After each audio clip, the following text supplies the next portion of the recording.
Okay, good afternoon. So we'll go ahead and start. We see new faces here, so welcome to our 2016 budget hearing. We're going to start just as soon as, the activity settles down in that room. There we go. All right, so I'll just turn it over to Shirley. Thank you, Supervisor Edson. We are here to discuss the fiscal year 16-17 recommended budget. If my computer would work. There we go. It was technical difficulties. Briefly, I'll go over the budget hearing schedule, which is we'll be doing our presentation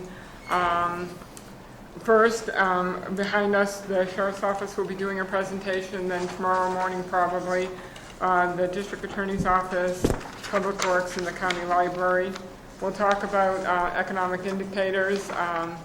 Mary Rose will discuss where we are third quarter for 15-16, the current year, 16-17's budget development, and the recommended budget summary for 16-17.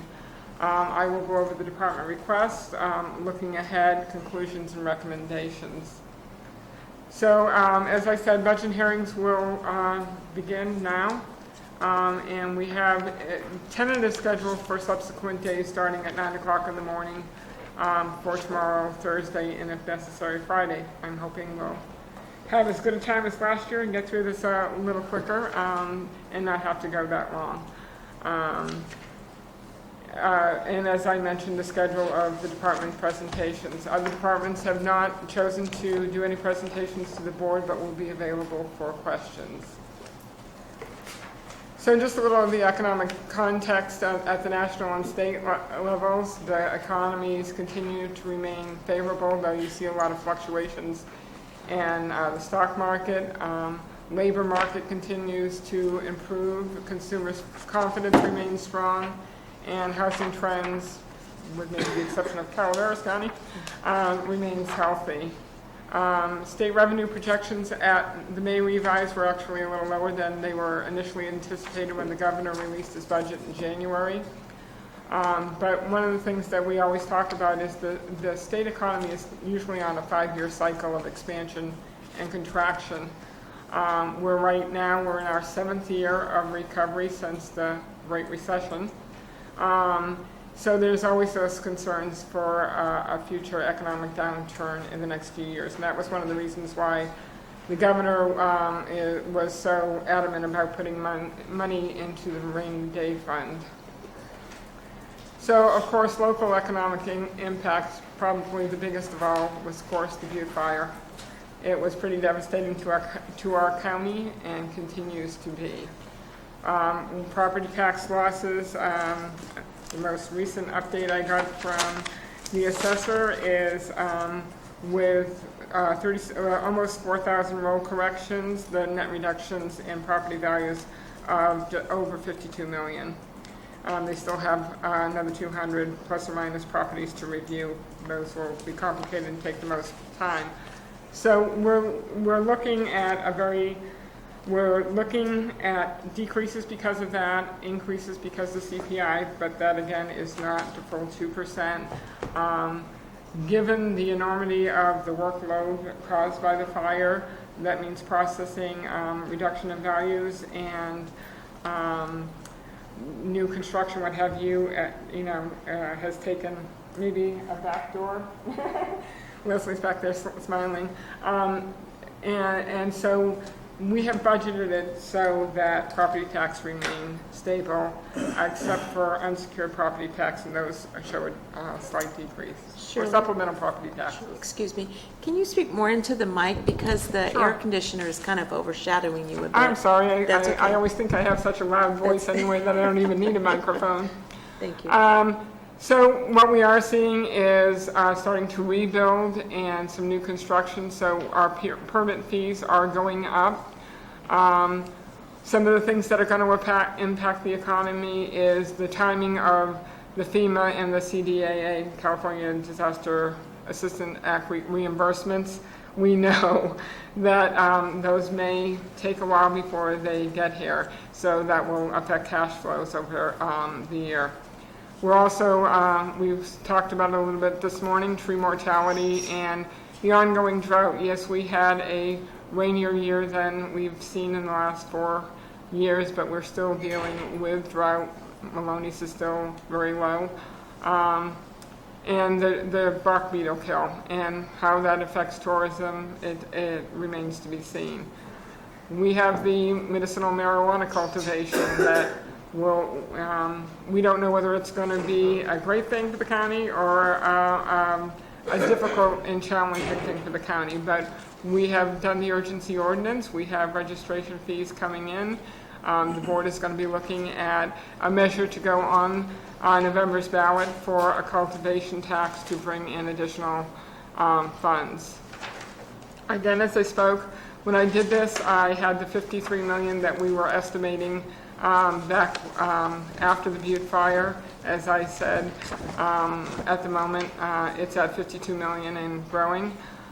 We do have a allocation in the governor's budget, in the 16-17 state budget to backfill any property tax losses, but that's again across all entities. That's not just the the general fund doesn't receive the $597,000.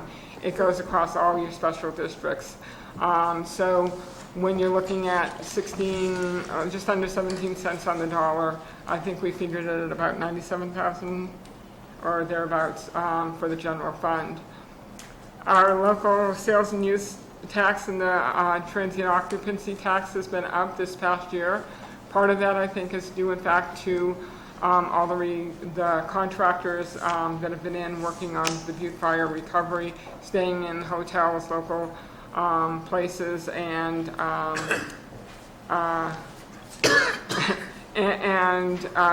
buying food, groceries, what have you. So that has helped the sales tax overall.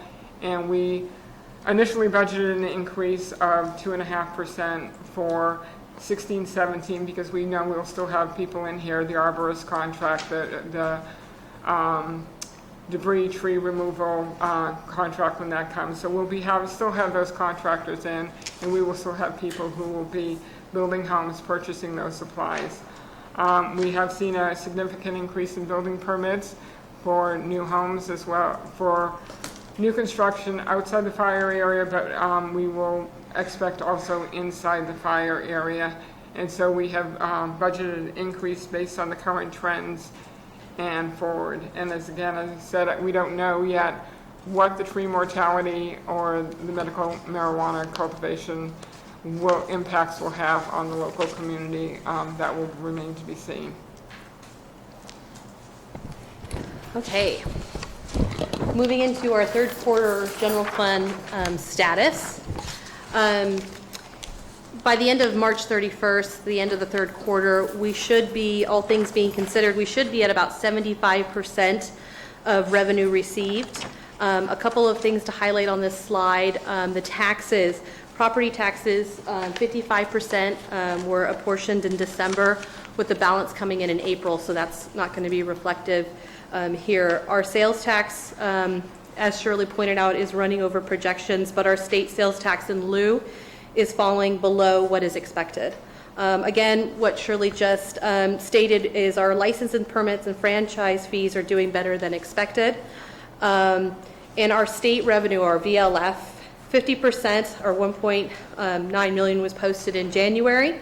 The remainder to be posted in May. Reimbursement grants are also come into that intergovernmental revenue state, and that is based on timely claiming by our departments. Our operating transfers in, the cheater transfer is going to be done at year end, and that is going to be reflective of the 1.5 million in IT projects funded. I'm sorry, those notes were from a prior year. The 1.5 million of transfers in was moved into the capital projects budget at the request of the auditor controller so they can more easily track and set up the capital asset. So. From where? Pardon me? From T. From Teeter. Yeah, It- it was in non-departmental. Initially, it was in the general fund with a reimbursement from Teeter Fund in that, at the recommendation of the auditor, as part of the technical adjustments at mid-year, we moved it into capital projects with the funding transfer into capital projects from Teeter. Okay. So it didn't go, we didn't use it for our general fund. We used it for what the board directed us to use it for, and that was for IT infrastructure projects. But it was just where the appropriation was and where the expense occurred, moved from the general fund to capital projects to make the accounting of it easier and cleaner for the auditor's So office. what I'm asking you is, because last year, we used Teeter, apparently, to cover some of our budget through general fund. Right. So we didn't use that 1.5 million of Teeter for the general fund. No, the 1.5 million, there were two things budgeted in the 15-16 year regarding Teeter. One was the 1.5 million that was specifically for the IT infrastructure projects. In addition, there was the 500,000 that is the annual allocation of the Teeter fund into the general fund. That transfer will occur prior to year end. In fact, I think we've already done it in June. In addition to that, there was a little over about 900,000 that was used to close the budget gap. We will wait until fiscal year end to determine whether or not we need to move any of those funds, or whether there were significant savings through vacant positions that didn't get filled timely, so we have salary savings, or whether services and supplies weren't purchased to the levels that they expected. And we will look at that and determine how much of that money, if any, we have to move above the 500,000. Does that answer your question, Supervisor Edson? Yeah, I mean, we just got, last year, we were criticized for having to use Teeter funds for, that one-time spending on our, to balance our budget, and it looks like we're not gonna have to do that. We may not, and simply because it's there to balance the budget, because when we budget a full year's salary and benefits for any and all vacant positions that the board has allocated. If somebody comes in mid-year, they don't fill that position into mid-year, we have a half a year of salary savings. So if you multiply that over 10, 20 positions, you can accumulate significant salary savings. And so instead of moving the 800,000 and inflating the cash carry or fund equity balance, we only move that portion that is necessary to meet year end. So you're right, because of vacant positions or underspending, and maybe revenues coming in higher than we initially thought in some areas, we may not have to move that 800,000. It was a method to close the budget gap. But isn't that consistent over time, though? I mean, you probably would have had the same vacancies last year, and the year before, and the year before, and the year before. It's really hard to say, Supervisor Kearney. You say, well, we have the same vacancies. One of the bigger areas, and we've talked about this before, is the Sheriff's Department. They have had difficulty recruiting and retaining positions. So they have significant salary savings within their budget. Now, if we did not budget those vacant positions, there was no funding for those vacant positions, they wouldn't be able to fill those vacant positions. And that is why, based on the allocated positions that the board has approved across all the general fund departments, we fund them for the full year. And we fund them at the highest health insurance level, because we don't know when they come in whether they're going to be single, married married and just have one, or have a whole family. So we fund them or budget them, I should say, at the highest health insurance level. Again, we have no control of somebody leaving, a position staying vacant for 6 months so they can refill, and then using the funding for only 6 months out of the year. It really is, budget is just that, it's a plan. It's a plan to fund the positions that you think you're going to fill, that you need to do and to operate your department. And whether or not you have, and you may fill that person the first day of the new fiscal year, and they will use all the savings. You may not have anybody leave in your department, and you will use every bit of your salary and benefits in that department. There's just no predicting when we put the budget together. So we have to fund the, for a full year, the positions that the board has allocated for each department. I can appreciate that. I guess what I'm looking at is the teeter fund is about, I don't know, 1.5 million heavier this year at this time than it was last year at this time, right? In prior years, I mean, I don't have my budget book to look at the exact numbers. We're going to be discussing the teeter fund in a little bit. And one of the things that you'll notice is that when we talked about budget last year, we were talking about 900,000 in there, and that included, I believe, but I am projecting, and the auditor and I, she went through, and we don't think above that 500,000 annual contribution that we will have to move anything into the general fund, and we will still have a cash carry. Thank you. But again, you know, you're playing with a lot of unknowns, and you do your best estimates based on past trends, based on allocated positions that the board has approved, based on history of services and supplies, and department requests. Our own little gambling game, huh? It is. It's, you know, it's looking into that crystal ball and hoping that it's a pretty clear picture and not a smoke screen. What has really made that a little bit more challenging is the disaster that the county faced last September with the Butte fire. The county's never seen anything like it. It's impacted all departments. We are trying to take everything into consideration as we look at the current year numbers and move forward into 16-17. Thank And you. we work hard with all the departments and what their needs are. We don't just go in and do this blindly. We work closely with all departments on I their know you budgets. do.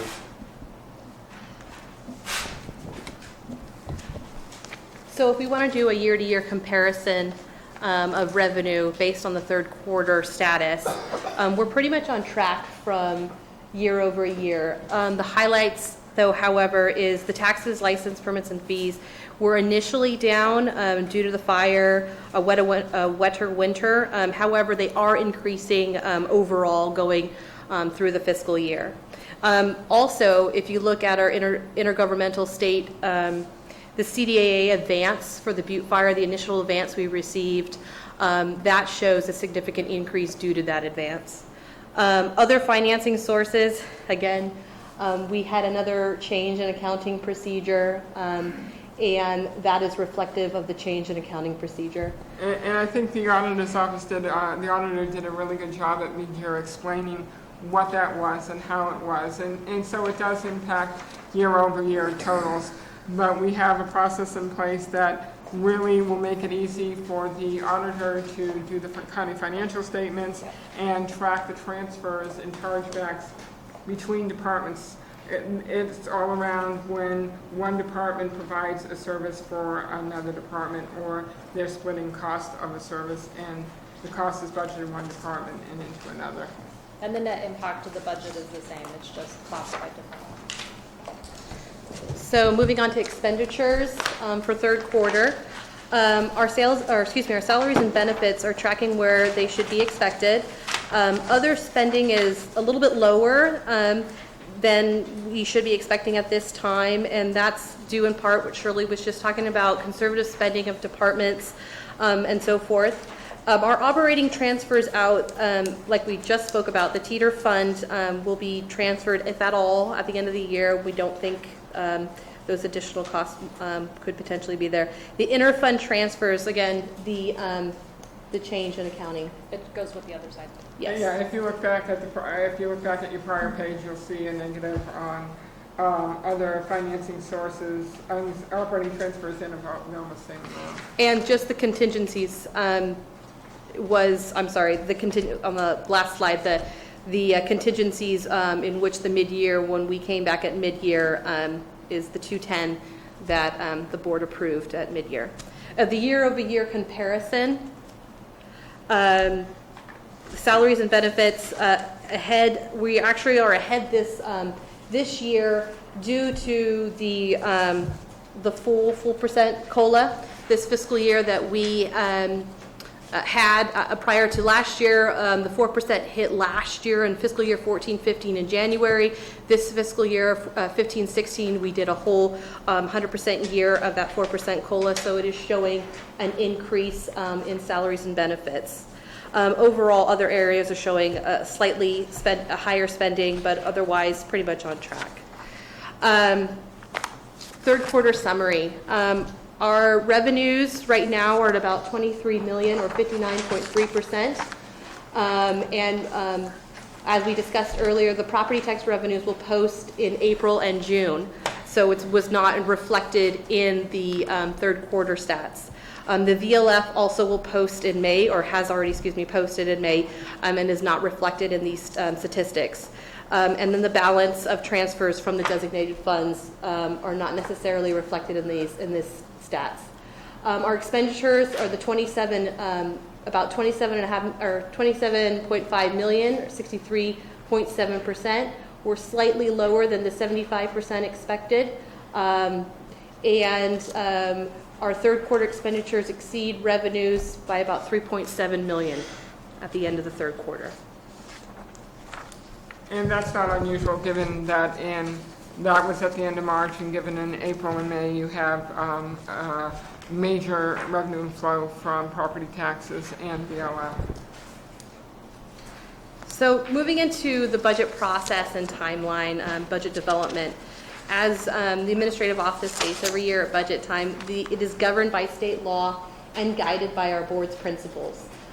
Just to briefly go through the schedule of events leading up to budget, December and January we have our kickoff, and the CAO and departments identify key issues and our first budget projections.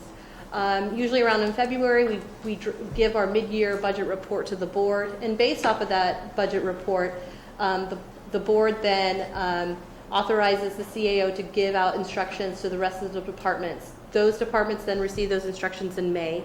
And in the months of in March. In the months of April and May, we meet with departments, go over their budgets, and develop the overall CAO recommended budget, with budget hearings occurring in June and final budget for technical adjustments in September.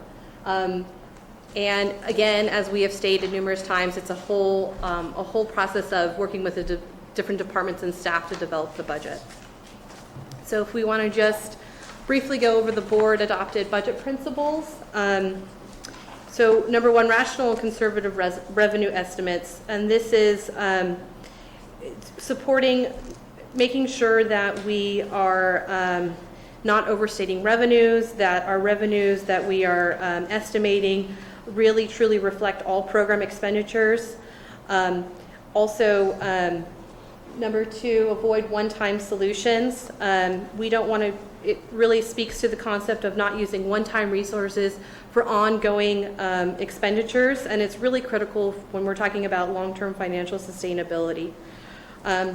Number four, maintain costs by controlling personnel expenditures, and because personnel costs make up a significant portion of the county budget, this is the one area that are within, and the one area in which the board has control over. This was a principle that the board wanted to reflect. Number five, don't believe in a promise from the state until the promise actually occurs. I think that goes back to making sure that we have a rational, conservative revenue estimates, making sure that we are following through with our revenues that are coming in. Minimize the general fund contribution to non-general fund programs above the required match. And number five also goes back to, and may be something the board in the future wants to discuss. It was when we were more reliant on the state, and the state, when they were having financial difficulties and facing deficits, were looking to the county repeatedly for ways to close their budget gap. They also would put forth ideas and whether or not those came to reality, some of the things that were in the triple flip, sales tax and ERAP property tax. So the board may want to look at that and either remove it or change it in the future. Maintain operations in solid waste, airport, fish and game funds without general fund contributions. This just reaffirms that enterprise funds should be self-supporting and not draw upon the general fund. In general, do not balance the budget by raising fees. And while we do not want to be raising fees to balance the budget, the administrative office will be recommending that the board look at targeted fees increases in this coming year. Fees, again, should not be raised to balance the budget, but they should be set to recover the cost of providing the services rendered. Most fees have not increased in over 4 years, and the cost to provide these services have increased over that time. Strive for healthy reserves, 3 to 4% in contingency, and then utilize grants for funding that enhances and improves county programs. Particularly in tough times, grants can provide a funding source for services that the county may not otherwise be able to fund and provide. However, we want to make sure that we encourage departments to seek out grants and need not to ensure the transition plans and we need to make sure that the transition plans are in place in case the grant terminates. It cannot be assumed that the general fund will support grant-funded positions and services when the grant terminates. So we need to ensure that we have those plans in place in case of grant terminations. And the budget structure shall support a diverse, prosperous, and sustainable economy. Of course, that's kind of a no-brainer, but that means that the budget should invest in many areas that support a good quality of life for residents and businesses within our county. Could you explain number 7 again? Sure. So number 7 is, well, Let me get back there. sure. I'm not a good driver. So maintaining operations in solid waste, airport, fish and game funds without general fund contributions. Fish and game funds. It's basically, we have some budget units, solid waste, we don't want to, those rely on the solid waste fees, and the airport is an enterprise fund, transit's an enterprise fund, Fist and Game is a non-general fund, there is no general fund contribution. They get theirs from fines and penalties. And it's basically saying, try to minimize those non-general funds that can operate without a general fund contribution, continue to do so.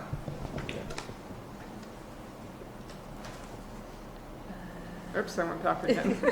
Sorry.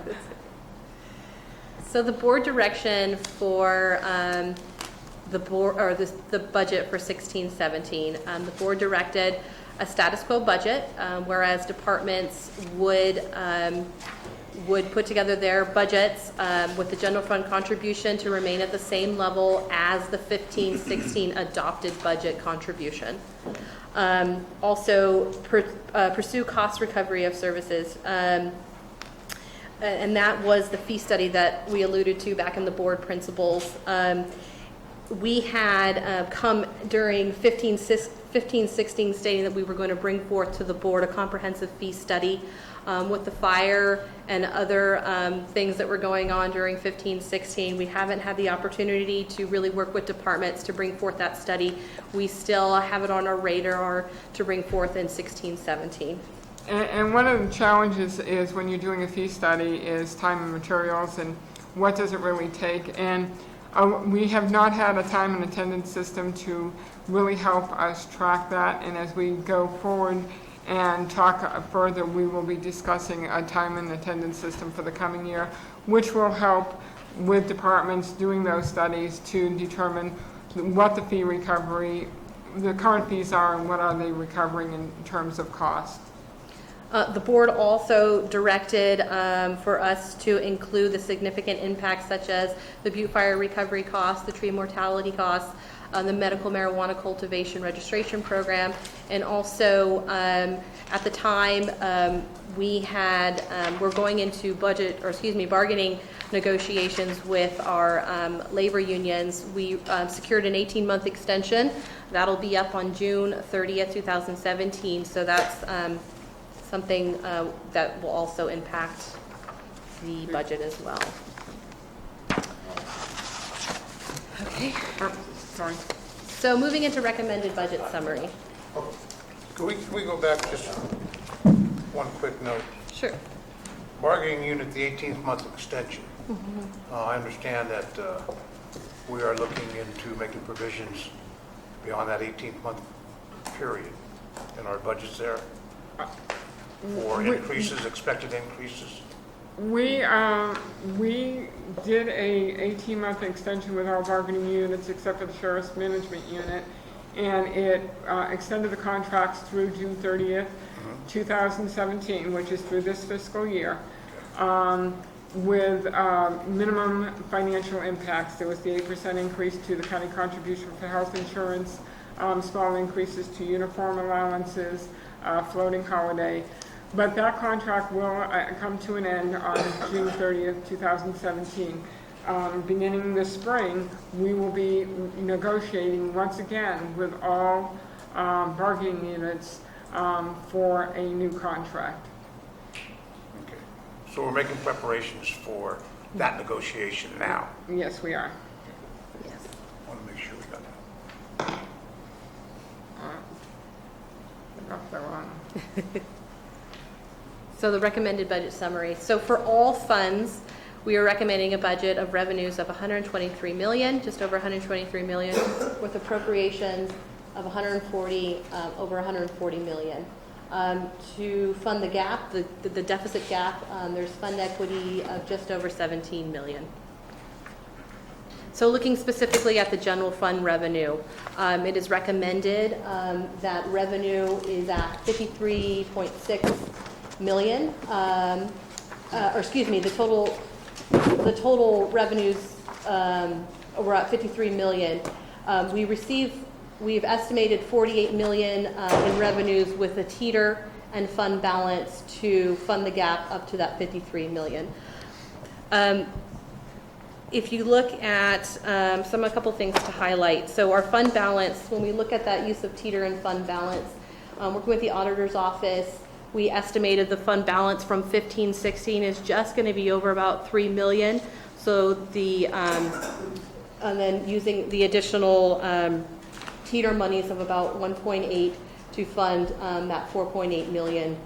Yes, Shirley, did you want to? I just wanted to, I'm sorry Yeah, go ahead. to interrupt. We had some late breaking news at noontime this morning regarding an audit of the Board of Equalization, and the audit showed that the appropriations of sales tax, Prop 172, let's see what else, realignment, both for the 1991 realignment funds and the 2011 funds, were not correctly appropriated between state and local agencies.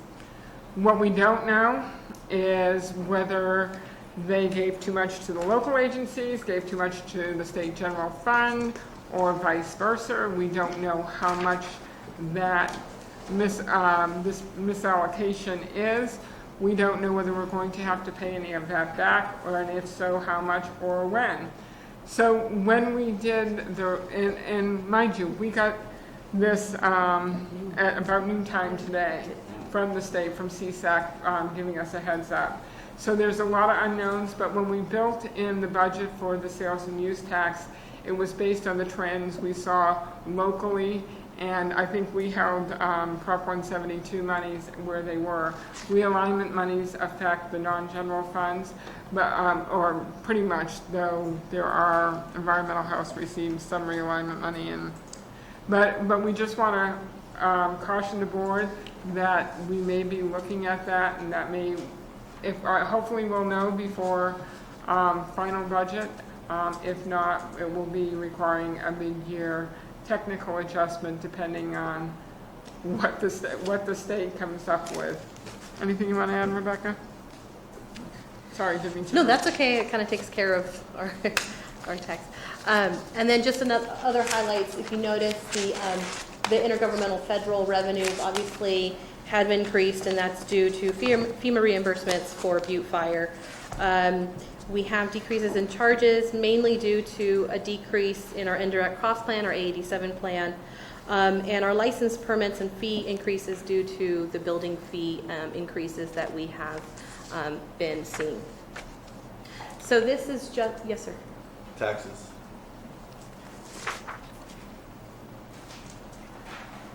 Well, the taxes we showed reflective here, there's a decrease due to the state tax in lieu and reduction in the supplemental property tax.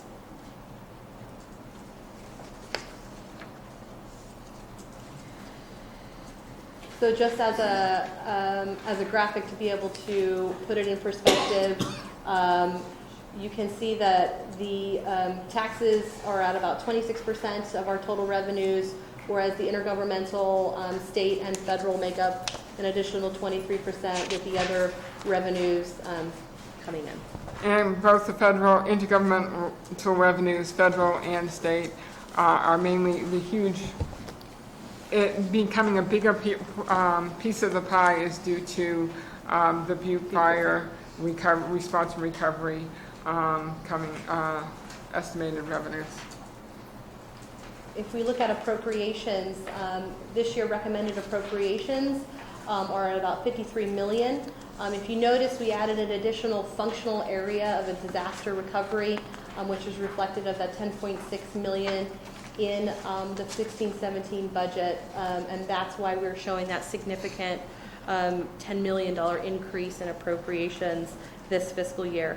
Also, things to remember is this fiscal year, that 27th pay date will be happening within this 16-17, so it is reflective in the appropriations. However, the cost is offset by a designated fund transfer to help departments offset those costs. So I have a question. Yes. Can you explain the recovery line item again? Like specifically what that is going to be for? The biggest portion of that is for the tree debris removal. I think that is nearly $9 million. So the two remaining projects that we really have that are going to bleed over until this next fiscal year is the hazardous tree removal project, which is on the public right-of-way, as well as private property debris removal for the hazardous trees that would impede the public right-of-way.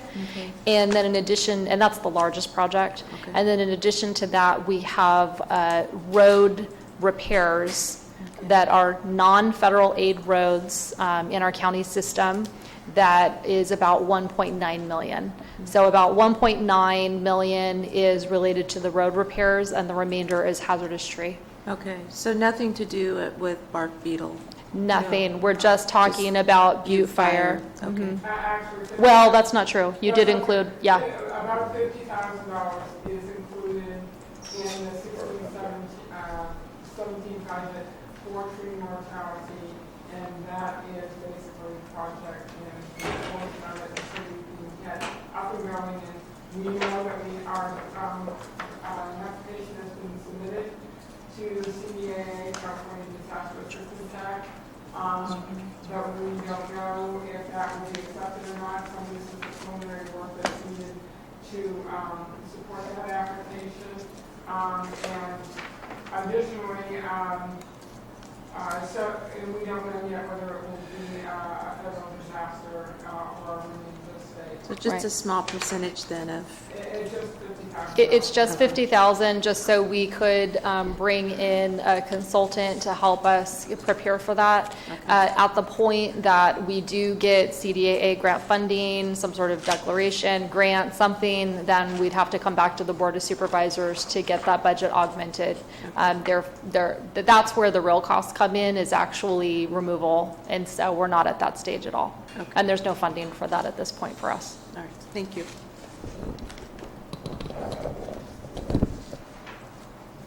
So just looking at the total appropriation by classification, The appropriation increase year over last year is due to the 27th pay period.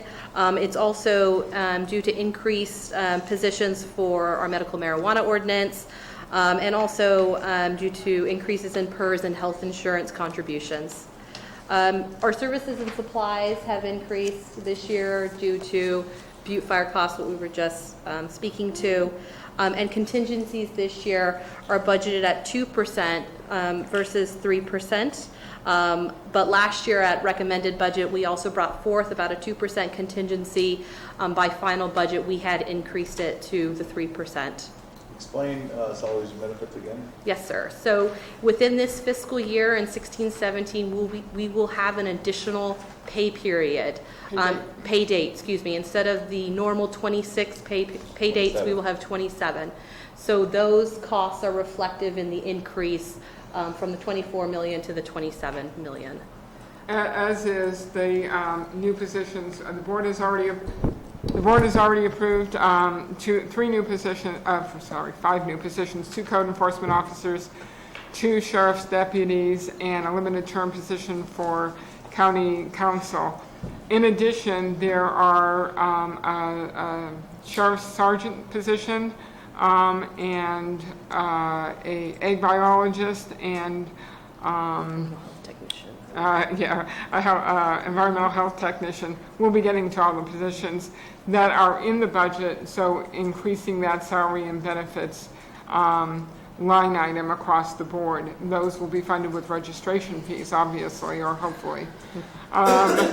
We also included as I mentioned, the 8% increase to the health insurance contribution that was negotiated in the 18-month extension. So all of those things have increased the salary and benefit line items. And as you'll recall, because we've talked about this 27th pay date almost every year for the last 10, 12, 14 years, we have set aside money every year into a designated fund to cover that 27th pay period, so that when we ask the departments to do a status quo budget and not increase their general fund contribution, if we hadn't set that money aside, they would have essentially had to cut their budgets by that amount, because it would automatically increase the general fund contribution. So with each of those budgets, we took money from that designated fund to cover the cost of the 27th pay period, as well as what the board directed to cover the 8% increase to the health insurance contribution. So fortunately, with the foresight of the board, both past and current, we had that fund to cover that pay period. I just wanted, I wanted to go back to the disaster line item again. Yeah, let me get back to that. I think it's the next slide after. Yeah, that one. Yes. That one, 10,600,000. Yeah. And I know you mentioned that we have the $50,000 for the project manager coming on board in this, and I think that's a good start. But if you look at what Tuolumne County is doing, they're farther south, so they're getting hit harder and heavier, and they are bigger, so they're going to spend more. But just in their current year budget, they've budgeted, according to the Union Democrat anyway, at $440,000. And then they're also saying, Randy Hambelt is saying that they've pledged to use their entire reserves for it if necessary. So that's over $2 million in that pot. So they recognize the urgency of that disaster. And I'm not saying we need to commit all that right now in this budget, but I just want to emphasize the point that I really think we're gonna need to make sure that if we don't have it in here, that we have it really, really identified, that we're going to have to expend dollars out of our budget to take care of this problem. And I think that's very true, but what we don't know yet is what that looks like. We don't know whether or not, Tuolumne County has already received approval for CDAA assistance. We do not know yet what we're going to get and what that's going to look like. some of what this money is for is to go out and try and do that assessment so that we know, and when we come back at final budget, we will have a better idea. Yeah, I just want to throw that out there, that really, and if you don't happen to live, in an area of the county that has a lot of pine trees, you may not be as aware as if you are. I just want to make sure that it's, emphasized. Right. And I think the point of getting someone on, on payroll at this point is to figure out what the scope is for our particular county. Because at this point, we wouldn't know if we should put a $400,000 or $3 million in there. Somewhere in between. Yeah, somewhere.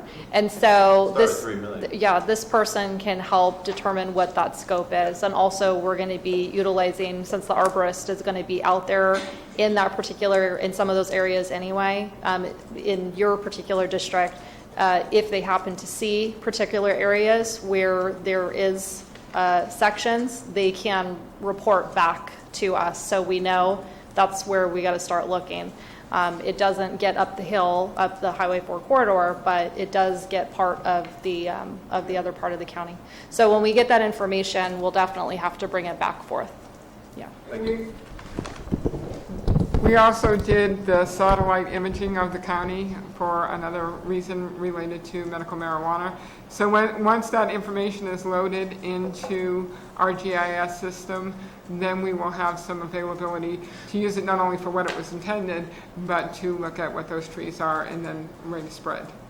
Which GIS is working on right now. Yes. And just to dovetail on what Rebecca said,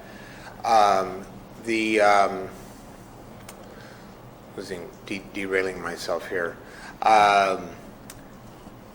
As far as the project manager for tree mortality, the idea is to get him to come in and identify approximate number of trees that are affected. This is a statistical average, and they do use GIS, and that ties into what Shirley's talking about as well as Supervisor Edson. Ties into GIS to identify where the trees are.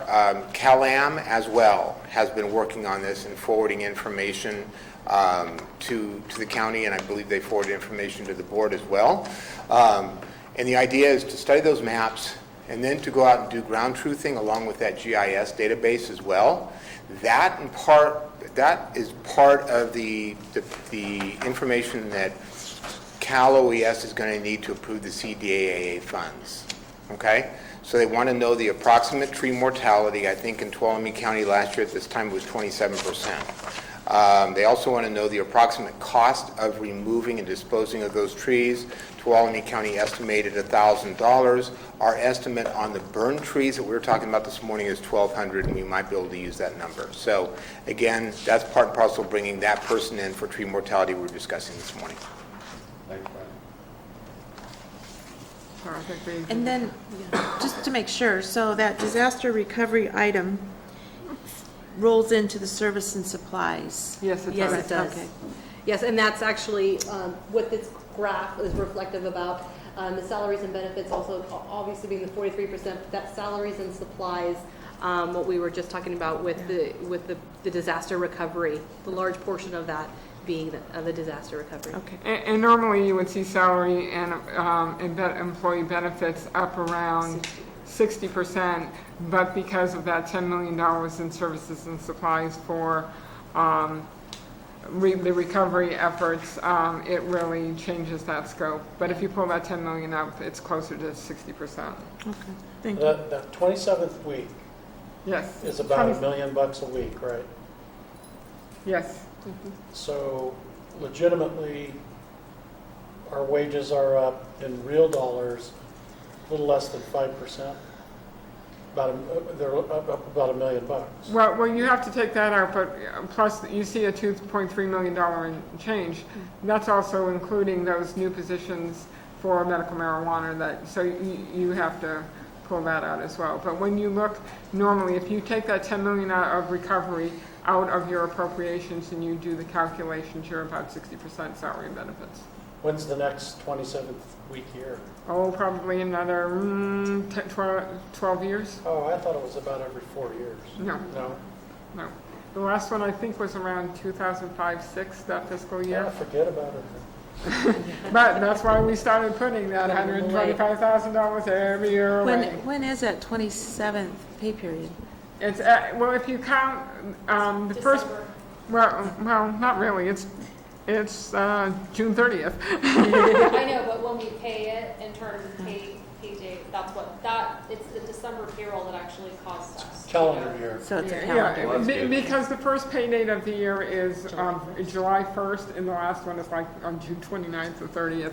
So that's why you end up with that extra pay date in a year every so many years. It's just like with 26 pay periods in a year, 2 months out of the year, you have 3 pay dates. Right. We always had a 14-week quarter once. That's why I was asking how often it hits. I was trying to remember the cadence of it. It's about, I thought it was every 4 years, but you're saying longer than that. So Yeah, trust me, I after forget about doing budget for this long, it was shortly after I moved over to the administrative office. It was around 2004 or 5, I believe. Time flies. It does. So on to department requests, and I guess I will handle this.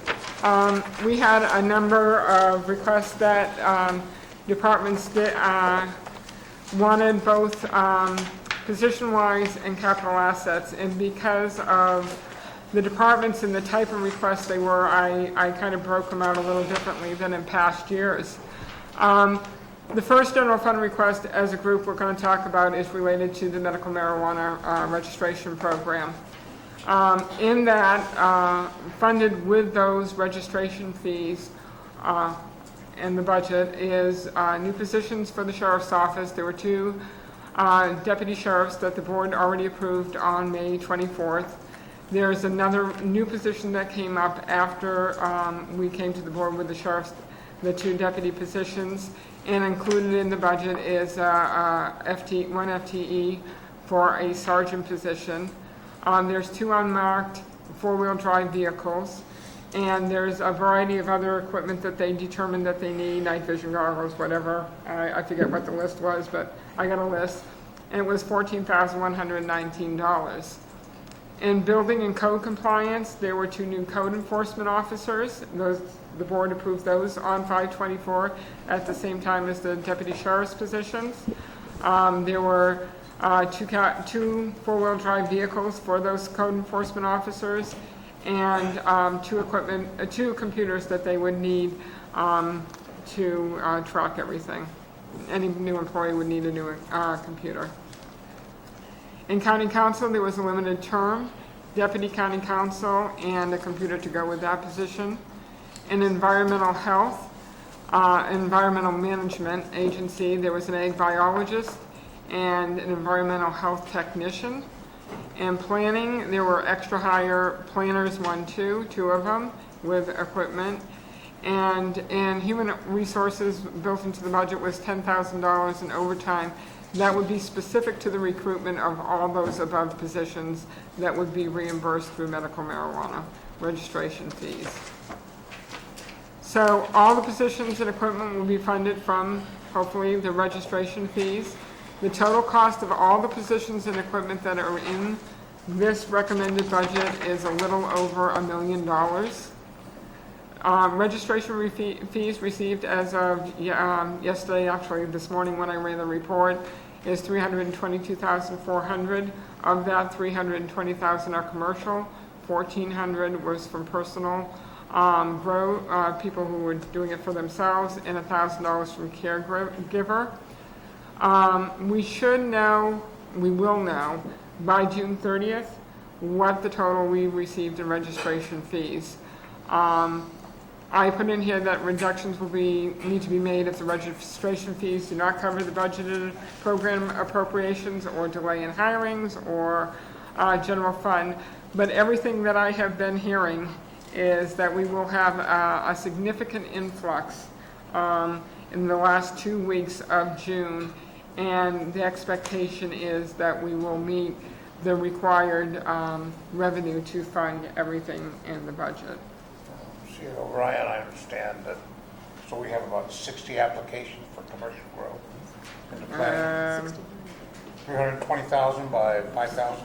Yeah, but what I'm hearing is that there are a number of growers that are waiting until after the special board meeting to ensure that the urgency ordinance is moving forward, and then at that time, they will come forward and register. We have heard that there are attorneys that are representing numerous growers, and we expect that from what I heard yesterday, that we will have the revenue through the registration fees to fund everything. So for 9 days, planning's gonna get Slammed. creamed. Yeah. Planning and the treasurer, yes. Yeah, Planning in the who? The treasurer. treasure Oh, tax sure, collector. yeah. Everybody concerned with the direct, yeah, okay. Okay. Any other questions? We're not taking checks, are we? Well, I'm pretty sure most of them are coming in cash, All forms of payment. but we will take all forms of payment. So did you add extra FTE for treasurer tax collector? No, at the time, it wasn't requested. I am working with the treasurer tax collector. She is putting through a contract that's being routed now to give her some assistance for the short term. Okay. So we're expecting somewhere around 210 applicants, 200 applicants, something like that? That's my understanding. Okay. So other general fund requests, when we were looking at these, we were looking at many issues. We had asked departments not to include anything that didn't have a source of funding. But we also had to take into departments' needs. So the requests that I'm talking about now have been included in the budget. There is money in the administrative office budget for an extra hire public information officer. The PIO, we are hoping will be as an as-needed basis, whether it's for the Butte Fire or whether it's for more with the dead tree removal, getting information out, or whether it's for the tree mortality. We may not need all of that money. It's basically as an as-needed basis, and if it's related to tree mortality, we do have the ability if we get the CDAA funding, but we'll be very cautious in how we use that and to ensure that we do hopefully receive some funding back on that. And How did we fund PIO till now? up until about a month ago, it was funded through public assistance grant, through the public assistance FEMA. That project was a small project. It has been closed out, and we have covered it through the administrative office budget. In information technology, there was a reclassification request of a business analyst 1-2 to a business analyst 3. This person oversees major projects for the county financial system. We'll be working to move us from, help me Rebecca, IFAS to One Solution. Also, we'll be looking at be the project manager for the implementation of the, working with with the time and attendance management system. And this position is critical to the auditor's office, and though resides in information technology, and to our county financial system and the projects that are moving forward. Into HR. The Geographical Information Systems, or GIS, is to reclassify a technician 1-2-3 to a coordinator. What we recognized during the fire was that we really needed a GIS coordinator, somebody who could coordinate with not only the county departments and meeting their needs, but also with outside agencies. And it's not just during disaster. There are many agencies that need, or departments that use the GIS system, and we're going to be upgrading that system. It's included in this budget so that we have a more robust system that will meet the needs for medical marijuana, for addressing through the building department, for public works with, as we mentioned, with the tree mortality and the tree disaster, burnt tree debris removal. So it really is an important position to coordinate and to work with the software and updating it to where it really needs to be to serve all the departments and possibly other agencies. This will be funded in part because they will be able to charge back the building department for the addressing portion of it. So it will cover the cost of that reclassification. The assessor realized quickly during the fire the need for four-wheel drive vehicles. Not only just for a fire, but we have a pretty mountainous terrain, so when their appraisers are going out, they need vehicles to safely get where they are, and they have older vehicles, high mileage vehicles, and those the funding for those will come from the assessor's designated fund. The probation department is looking for a new supervising probation officer for the juvenile side of the house. Once they plan on doing a recruitment, an internal recruitment and promoting from within, and once that position is filled, then they will eliminate the DPO 3. They are also, and that will be funded with Title 4E funding. It's a non-general fund. That is state and federal. That is actually federal funding. Capital assets, they are looking for 2 vehicles. They have high mileage vehicles, again, that they only will use between the Colombo Building and Government Center, and that is being funded through SB 678. And the sheriff, for the sheriff, we have put $80,000 into the budget for 4.0 sheriff recruits / trainees. As you recall, we brought the sheriff's office and HR and admin had brought to the board the recruit program last year, and we put, I think, I don't remember, it was 2 or 3. I believe it was 2 recruits through the academy. It seems to be an effective tool for recruiting new sheriff deputies. It takes a little bit longer. The sheriff's office is working with HR to develop a trainee program that will give sheriff's employees, like correctional officers or even dispatchers, a pathway to move into a deputy position. Again, the trainee will be a little bit different than the recruit because they are a current county employee. And this will, by setting up the trainee position, this will allow them to keep their benefits while they are going through the academy.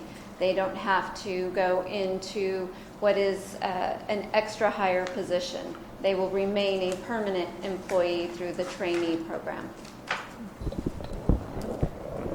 Also included is a correctional officer that is funded with AB 109. The sheriff's office requested, and I think I've been told their badges reflect the fact that they changed the name of the senior deputy to corporal, and we want to memorialize that when we bring back the changes to the position control list. As you know, earlier this year, they were allocated a new position, a business administrator, who is here with us today, but that will allow us to eliminate the vacant position of the budget analyst. In the OES, there is a capital asset of communication tower repeaters, and those are funded with a Homeland Security grant, and a civil server, and that really sounds like a person, but it's a server for civil portion of the sheriff's office, and that comes out of a designated fund. So those were requests that the sheriff had made, and we included in the budget as requested. What did you say about the budget analyst? That is a vacant position that was, we're seeking, going to eliminate because they were given, they were allocated, the board allocated them a business administrator, which is a higher level position. Right. And they have hired and filled that position. They have? Yes, they have. And that person is here today, you said? Yes, she is. I- And you'll be seeing her later, I'm sure. okay. Let's introduce her. Just want to make sure we had a live I body think there. the sheriff's off also. I'll be doing an introduction right at the start of our Okay. budget process. Didn't mean to steal your thunder, Jim, sorry. In building and code compliance, the request has been, and it really does make sense to return building and code compliance to a single budget unit. The reasons why it was separated a number of years ago really no longer apply. But they've recognized that with the increased permits request that they do need another permit technician. They do need another senior plans examiner that can check at a higher level of the plans beyond what your normal basic plans examiner or plan checker, as we used to call them, will be. They, again, a name change from a plans checker to a plans examiner, because that's truly what they are. They're looking at the plans, they're examining them, they're determining what changes need to be made to make sure that they meet building code. And the senior plans examiner has that higher level that he can it's a management level position. He can oversee the plans examiner. It will be a second management position in the building code compliance department. And this person will have, I believe, also structural, I don't want to say engineering, but it's not engineering. It will be able to look at the structural, make sure it meets structural needs. I'm not a planner or a plans examiner or a builder, so forgive me if I give that a little, off on that a little bit. But that will be a manager level position.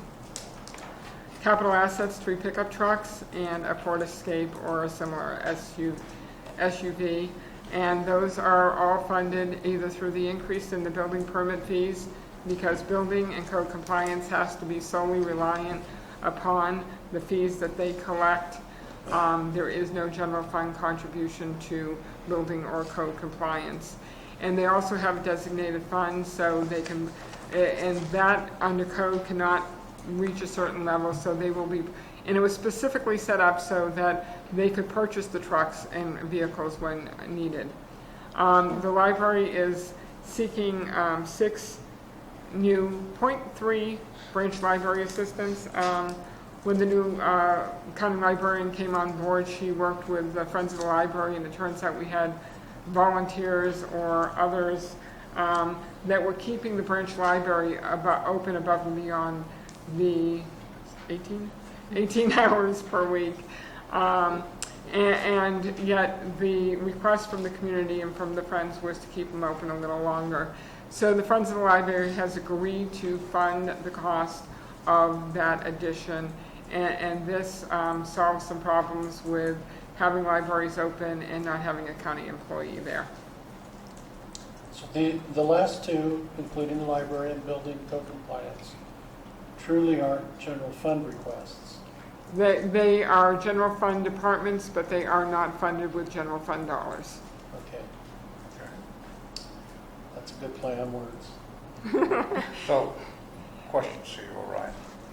Let's say the building fees exceed the expenditures of the building department. What happens to that money? That money gets transferred at year end into that designated fund that I mentioned. Okay. And on the other side, flip side, if a year comes and the fees do not meet, the expenditures exceed the revenues, then the money from the designated fund gets transferred back into, so that the general fund does not have to make up that deficit. Okay, thank you. So what was not included in the budget? What request that came across was not included in the budget? The district attorney had initially asked for a new position, a .75 FTE office technician, a extra hire deputy district attorney 1, and a capital asset, which was an SUV vehicle for the DA investigator. District Attorney Uke grabbed me at the lunch hour and said she needed to talk to me, that an issue had come up that we needed to discuss. And what that issue was she had just found out late yesterday afternoon and then made contact and found out that the DUI grant that funds 1.2 FTEs an attorney and a paralegal, would not be renewed for 16-17. Now, she has funding in her budget because it's a federal grant. It goes from October 1st through September 30th. So in that budget, she has the funding for the first quarter of this fiscal year. However, she doesn't have funding for the remainder of the fiscal year due to the grant. I suggested to her that if she was willing to withdraw her request for these position and capital assets, that I would recommend to the board that the general fund fund the remaining 3/4 of the year for that 1.2 position. And she said, yeah, I'm all over that. Say it, okay, one more time? So Gonna fund 0.75 FTE? So it's a 1.2 FTE. It's a 1.0 deputy district attorney and a 0.2 paralegal. Those positions were funded in the first quarter with a DUI grant. The DUI grant in the past runs, as I said, on the fiscal year. Last year they got it, it was just a renewal. This year when they submitted, they found out it became a competitive grant. Over 400 applications were submitted for that DUI funding. And because our program has been so successful in the number of deaths on the road in our county have decreased, DUI deaths have decreased, there was determined there was greater needs with other entities that were asking for this money. And she literally just found out late yesterday afternoon and made contact through the granting agency today to confirm that funding wouldn't be available. So she said she would be willing to pull her request of the .75 office technician, the extra hire deputy district attorney, and the SUV vehicle if the board would consider funding for the remainder of the year that deputy district attorney and the 0.2% paralegal. Would they still be focusing on the DUI program? They would be focusing on wherever she determined the need was the greatest. So it'll be a general assignment? Right, and she said I would because the other side of that is she would have to lay off that district attorney, as a deputy district attorney, and she would have to reduce the time of that paralegal. Was that paralegal was being shared with code compliance, right? No, it is not. No? This is a totally separate paralegal. The paralegal is funded 80% within the district attorney's normal budget unit and 20% within the grant budget unit. Okay. And that it would be a recommendation, because otherwise those positions would, A, be reduced in time, and one would be laid off. Thanks for re-explaining it. I was getting a little lost in the... Certainly. The sheriff requests that were not included in the budget, and the only reason they were not included in the budget was due to that all these costs are 100% general fund. And that was a 1.0 FTE correctional technician for just under $60,000. 2 expedition 4-wheel drive patrol cars, $128,000. The deductible on a patrol car that was in an accident of $20,000, and 12 stab-proof vests for correctional officers of $10,000. Can we go back one? Sure. Let me just get my... I know, I do that just to watch you see if you can hit the right button. I knew there was a reason why you wanted me to do that. But in all seriousness, the Oops, I didn't go. I thought I went back. Let's try this again. the last item there, that seems like a pretty good investment there. I mean, it's 10,000 for 12 stab-proof vests. I mean, I can see how the 128,000 would maybe be a problem, but the 10,000 for the vest, maybe we could. And I think the sheriff will be advocating on behalf of the items that were not included. And during the deliberations, the board certainly has the prerogative to make recommendations. Or provide direction, let's say. very surprised to hear that. Thank you for going back. You're welcome. So, non-general fund request included some capital assets for Public Works, the Equipment Service Center, a tire alignment machine. Public Works Administration, there was a transfer of a Public Works analyst to Roads and Bridges. And there were a number of capital assets included in the Roads and Bridges budget. And unfortunately, our Public Works Director is not here. He's on vacation. I had a conversation with him about a week ago, and we were talking about the funding match for the ER federal aid roads within the Byrne area. It's a $3 million allocation, but it requires a $1 million match from the county to get that ER money for the federal aid roads within the Byrne area. At that time, Mr. Krovitz said to me, that $3 million is over 3 years. I would be willing to put my capital project replacement plan on hold and not purchase the capital assets so that I could make the match for the roads. As I said, I did not find out until late Thursday evening actually, that Mr. Krovitz would not be here to discuss this with the board. And it was at that time when I had my initial discussion with him, too late to pull these capital assets out. But if that's the recommendation and that he wants to go forward and feels that the work on the roads and getting that ER federal aid is more important, then I would certainly recommend pulling these capital assets out and designating that money towards the match for that project. Tomorrow, Public Works will be doing a presentation to the Board of Supervisors, and I think at that time it would be very helpful to have that discussion with Mr. Peckinger, who will be here doing the presentation. But I just wanted to talk about the fact that though they are in the budget, as the budget is presented to the board, there was some light discussions with the Public Works Director surrounding those capital assets.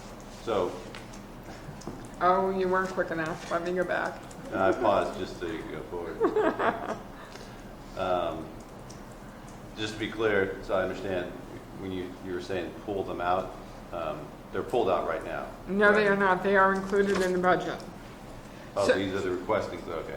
So, yeah, So got it. they So Sorry. he's saying My all mistake. all of those things pull out to be able to match towards the match. the match, This towards is, it. it's- Because this that is doesn't just- cover, No, it's just Okay. under $500,000, but because he said this project is a 3-year project, that he could put that on hold and stop his capital replacement program for those years and use the money that would go to the replacement of capital equipment for the match.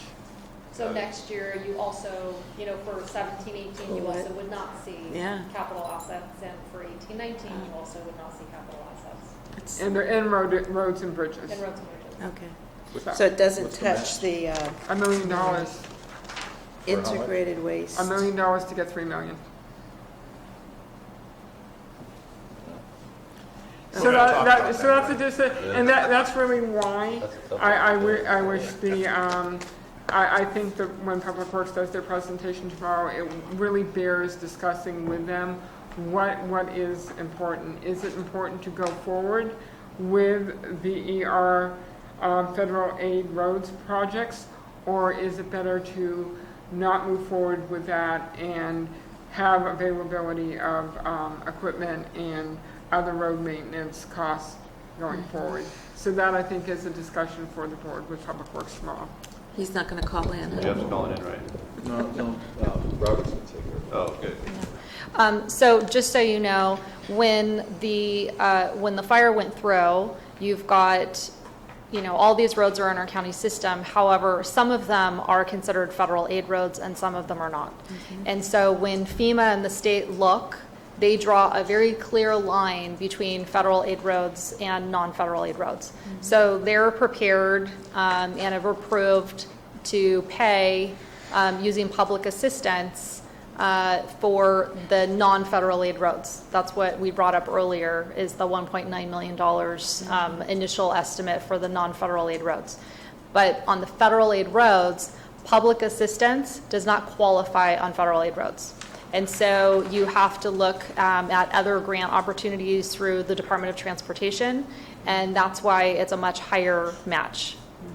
So we're kind of stuck where you've got kind of two roads right next to each other, but one of them we can find the match for because it's a much smaller match, and the other one just because of what it's classified as. We're kind of stuck on that. So other non-general fund requests included is integrated waste management, the walking floor trailer, and our yard mule, which are rebudgeted from the prior year, and a pickup fuel and lube truck for $75,000. In transit, this is 3 Class C buses and when they submitted it, they said an AVL system, and I went, what's that? Automatic vehicle locator system and phase 4 of the bus shelters. All of these are funded through PTMISEA, which is the Public Transportation Modernization Improvement and Service Enhancement Program account. Transit has both a operating budget and a capital equipment budget, and there is funding through this. One of the things that I do want to speak to is that with the transit budget, we did not have a chance to meet with COG prior to recommended budget, but before final budget, we will be meeting with COG to ensure that the funding that has been included in the transit operating budget and in the capital budget will in fact be available, and that they are on board with the budget, because that becomes part of that whole funding cycle. So also is in Murphy's Lighting District is the possibility of new light poles that was rebudgeted from this current year. When Zachariah Collin left, who was overseeing the lighting districts, he had included those light poles, and we're doing some research to determine exactly where and they will go. So Murphy's Lighting District is a special district that's governed by the Board of Supervisors. It is a taxing jurisdiction, and so it does have to adhere to GAN limit. And the GAN limit is basically a calculation that my office does to ensure that we're not overtaxing a particular jurisdiction. At this point, there is significant money sitting in the Murphy's Lighting District where we are likely going to be not in compliance with the GAN limit. And I did bring this up last budget, that there's money sitting in the Murphy's Lighting District and you need to spend it. So it didn't get spent. So we either need to come up with a strategy on spending the money to put lights in the lighting district, which is the whole reason why it's a taxing jurisdiction, and it's the whole reason why people are being taxed in that jurisdiction, or we need to refund the money that we have. So this is actually, this will be the only time that I've seen in the history of the county where a taxing jurisdiction has actually had a problem with the GAN limit. Normally, you don't recover enough taxes to cover what you need to spend. In this particular case, it looks like there's overtaxation. So, really pay attention to that. This is actually quite serious. So we want to make sure that probably between recommended and final budget, there needs to be a much better plan than $55,000. There actually needs to be some, and the Public Works Department is, they're in charge of managing the lighting districts at this point.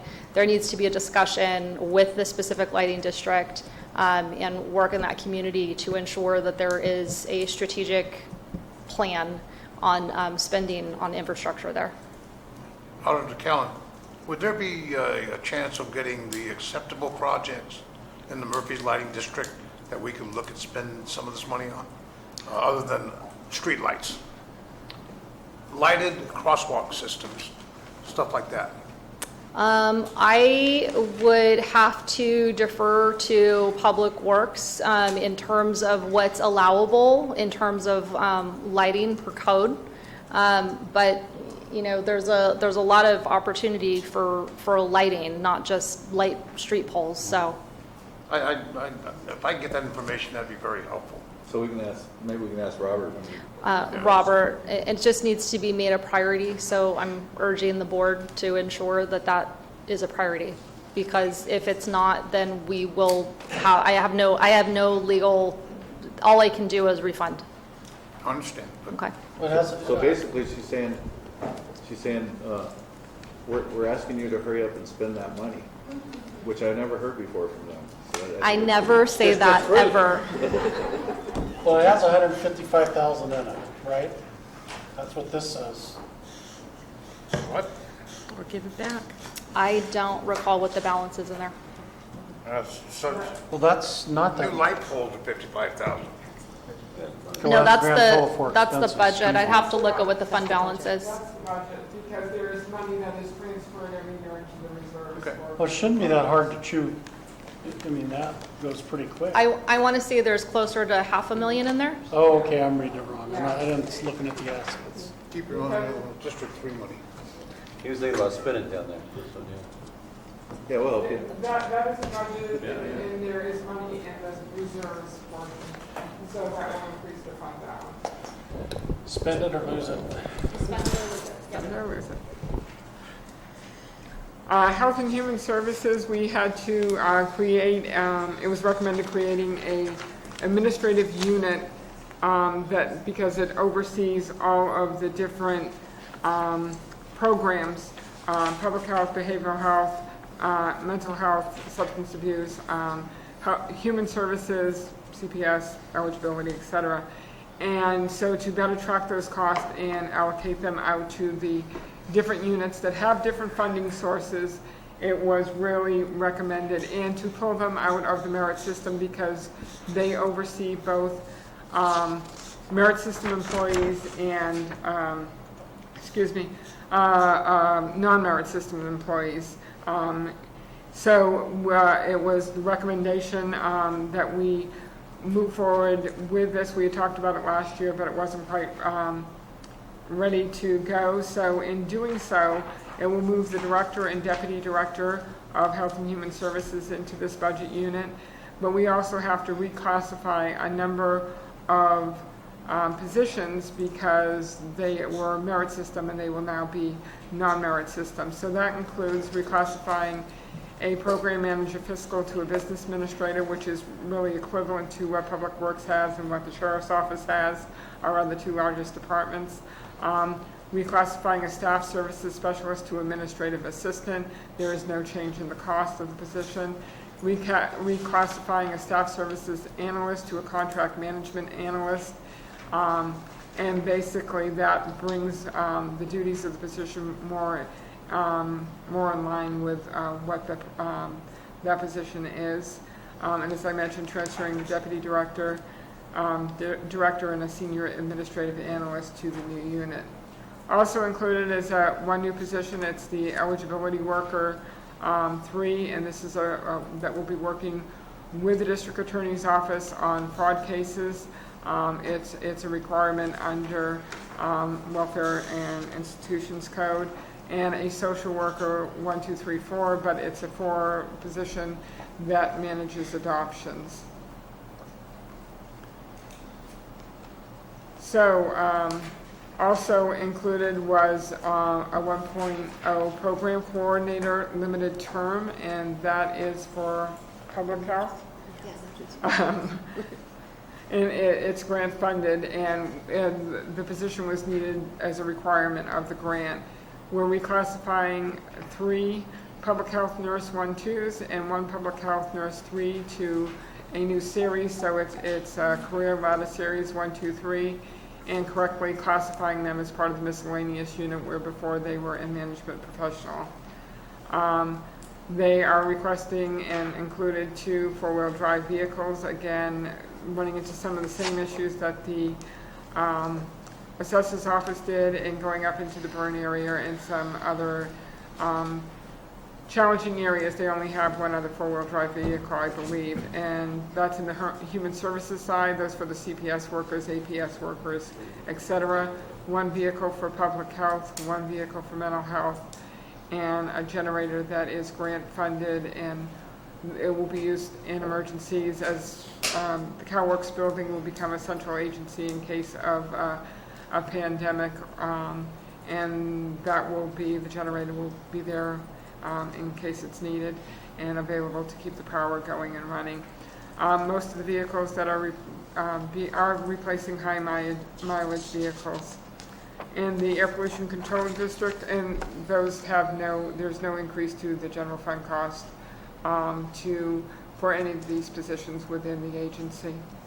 The air pollution control district is requested to reclassify a air pollution control tech to an air pollution control specialist to bring that position in line with the duties of that position. CAO Ryan, can I interrupt you for a moment? Sure. Going back to Health and Human Services, are they going to be making a presentation? They had not planned on it, no. We have an opportunity to discuss the capital assets, what you just described to us? You will have the opportunity, if there's any departments that you want to talk to that are not doing planned presentations, they will be available for questions. Okay. Tomorrow. I would want to talk to the folks about that. Okay? Since you were stopped in your presentation, I've got a question. Seems like we're looking at a lot of vehicles that, and I have no doubt that they're not needed. I've seen them. And know that we have, cars out there with 200,000 miles on them. But some of these departments, have we ever considered a motor pool type approach? We've looked at fleet management. There's been direction by the board to look at a fleet management system in the past. And Public Works has looked at it, and unfortunately, we're never able to pencil it out. Interestingly enough, I just got a call 2 days earlier this week from a gentleman from Enterprise Cars wanting to know if they could help us with fleet management. Have not had the opportunity to call him back. Actually, I think that I got the message from him yesterday. Just so we clear the air, I understand, and my recollection could be quite faulty. Didn't we have a request for 6 new vehicles from Health and Services last year? I do not believe so. I will go back and double check and get that information for you. I did pay for several of them. But there were requests for vehicles in the Health and Human Services budget. Just like our other large departments, they have a lot of people that go out into the field and they transport children, they transport clients, mental health patients, they have transport officers. So I think that tomorrow, after the formal presentations, that they would be able to speak to their needs. Thank you very much. I'd like that opportunity. Anything else? Just one thing that I would recommend, because my office is in charge of managing all of the capital asset reports or lists. One of the areas that I get a lot of complaints on from the public, and also my office struggles with, is trying to document all of these vehicles. And when we're talking about replacing extremely high mileage vehicles, I don't necessarily see where when we purchase the vehicle, that there's a pulling in of the old vehicle. Instead, the complaint is the vehicle gets parked in a field somewhere and becomes a hornet's nest.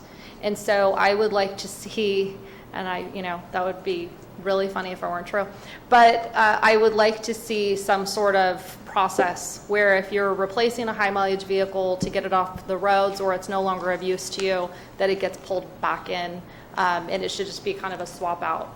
And that's not what I necessarily see. A department could sit there for years with a high mileage vehicle that we're continuing to either insure or continuing to pay title on or whatever it is. So I would like to see some sort of process of swapping those out. What do you mean? They get the new vehicle and go, oh goody, and the old one sits and it gets forgotten? And we're That not happens. putting that on the surplus sales? We're not doing that, or we don't have a policy for that, or? Well, we did. They are supposed to transfer those surplus vehicles to the administrative office, and then the administrative office disposes of them. What was happening, facilities was, again, in charge of putting those on the auction site and doing that. We are recruiting for a facilities manager, and will oversee that whole process when we hire that person as part of that position. Okay, but that may take some time. Is there any way we can determine how many vehicles and what condition they're in with the Health and Human Services for the process of budgeting? Their fiscal department tracks all their vehicles, what the mileage is on them, what the repair costs are on them, at least they used to, we still do. Yes, we do. Well, can we get that information? I'm sure that they can provide it, yes. Thank you. Thank you. And I think would just be important to the board is that when you're seeing replacement of vehicles, the other side of the question is, are you going to be surplusing the vehicle that we're replacing? Because in my mind, if we're replacing a vehicle, then that vehicle should come out of that department's pool. And it either is, and it goes to administration, it either gets made available to another department or it gets sold as surplus. Yeah, Like a fleet. oftentimes we'll use the vehicles that are high mileage coming from another department for our custodial staff or whatever. We try and make the best use of them as we can. So you said you have a recruitment for a facilities manager? That's correct.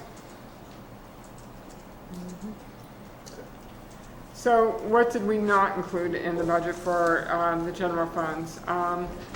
In Public Works, they asked for reclassifications and an increase in time. And none of these are included in the budget, even though there's a number of concerns. One is that we have seen transportation funding continue to decline, and the concern is the funding for that. The other is that the Human Resources looked at and we all discussed with the department whether this really fit in the organizational structure, whether it met the duties of the position, and whether it really made sense with those things considered. Judy, do you want to talk about this a little bit? On both the deputy director and the reclassification fund.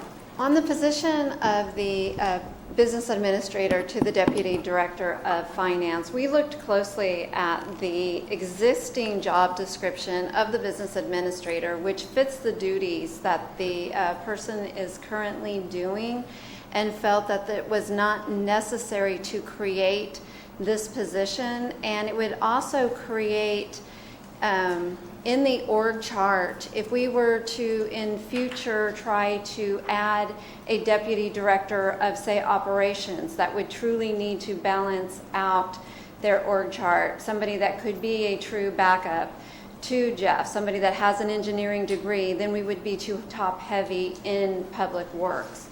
And so having a deputy director of finance is not something that would truly balance out public works.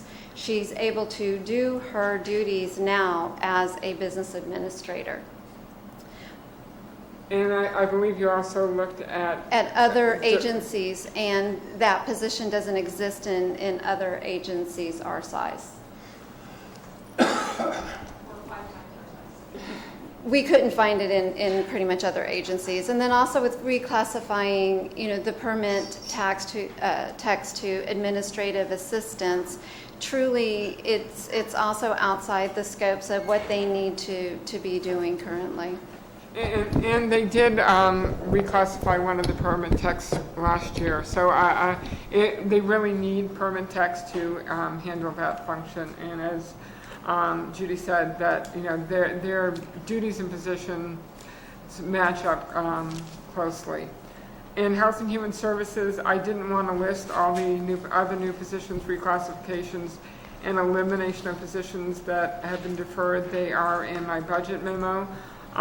We felt that we needed to wait until a new director was appointed and that could really assess what they felt the needs of the agency were and where those positions needed to be or not be. Now, CEO Ryan, once again, I'm going to ask you to go back to Public Works. I understand that the Public Works Director Krobus is on vacation. That's my understanding. Was he able to brief Mr. Packinger on this particular issue? I certainly hope so. And will he be available for speaking to me? Public Works will be doing a presentation tomorrow morning. Thank you. So included in the capital projects budget is last year we included a number of these things regarding the remodeling of this building. They were re-budgeted for this year. Obviously didn't get to it last year because of the fire, and during the fire we had animals lined up in the hallway, out in the parking lot. We have had other agencies using some of the rooms FEMA was in, Cal OES. So during the debris removal, we had people here. So obviously, while they're occupied by recovery staff and agencies, it would be impossible to do anything. Whether we get to that again this year remains to be seen, but we left it in the budget. This is, in any of the projects that are included in the capital project budget, with the exception of the technology projects, are not funded with operating costs. They are funded with capital project costs. They are funded with COP, not COPS, certificates of participation, and that money cannot be used for ongoing operating costs. I've heard comments that, why don't you just take the money, and why are you wasting money to remodel this building when you could be using it in the operating budget? Well, the truth is we can't use it in the operating budget. We can only use it for capital projects. So one of the things we did is the parking lot lighting. We put lighting out here this past year by the front steps for late night meetings. There's other areas of the parking lot where staff have a tendency to work late that we want to put lighting in down by the entrance to the Auditor Controller's Office Public Works building. So when the facilities manager comes on, we're going to work with him and work with Public Works during the transition period to really see what is needed. But we do need to do some roof repairs. We need to look at building security. Public Works structural improvements are in here. And then the technology projects, which I mentioned as a carryover from the $1.5 million that we budgeted last year. We've done a lot of work on that. We've carried over $891,000 for those ongoing projects, and they are ongoing. There's also money in here for the ESRI upgrade, which is the GIS system, the Megabyte upgrade, which is our property tax system, and money in here regarding the permitting software that the building department uses, and the time and attendance program. Other requests, this was the last minute one that is not included, is that I had a meeting last week. It was of all the participants in the JPA or the agreement through UC Cooperative Extension, which is the Farmer Advisors. Our contract expires on June 30th. They are requesting, it was a multi-year contract. They provide services such as agriculture and natural resources, nutrition, family and consumer science, master gardeners, 4-H programs. They're located here at Government Center. They have requested an increase in the contract of 7.5%, of $9,567. That came at a point where our budget had been put together, as well as Tuolumne County, El Dorado County, and Amador County, and we're all going, But the fact of the matter is, we asked them, well, if if we say no to this increase, what does that mean for the counties?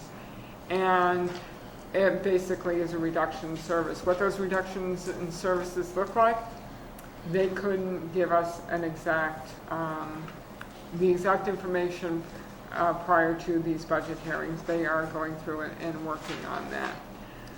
The one other thing that I do want to mention is that there was an oversight, and on one of the sheriff's budget units, it was for a designated fund for jail DNA that was not input into bid and included in the budget, but we are recommending that it be added to the budget. It is a non-general fund cost.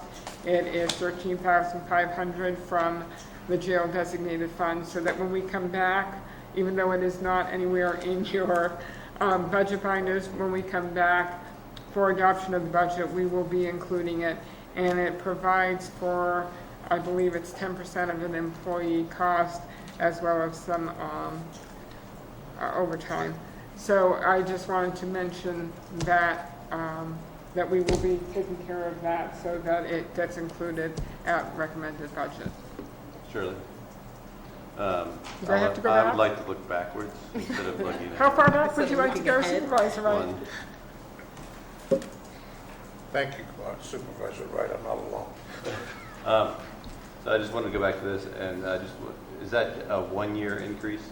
Or is that a That three-year is, the last contract, I believe, was for 5 years. That's a 5-year increase? I think they will come back, that is the first year increase, whether it remains static or not, Per year. will be dependent. So, it's But that is for the 16-17 fiscal year, what the increase would be, is the 95-67. so that is a per year. And they didn't provide a budget for you? They did, it was rather interesting. It was, increase to salary and benefits was the highest percentage of increase, with reductions to services and supplies to offset some of that. If the board wants, when I bring the contract forward, I will bring all the information that shows what their budget is, how it's split between the four counties, what positions are funded by University of California, and what other, we also provide office space for them here at Government Center. That's a general fund charge? It would be a general fund charge. And you can bring that information. I can bring that information. Thank you. Yeah, that'd be good. So we don't get to look at it and say, okay, we can't afford this part of the program. We just give them the money and get what they want. Actually, we have meetings over the course of the year, supervisors, right, and it's in the representatives of the board. Unfortunately, they did not make the meeting that I was at. So that information, and there's supervisors and CAOs from each of the county that attend these meetings, and they really go through all the information. But I will bring that information to the board.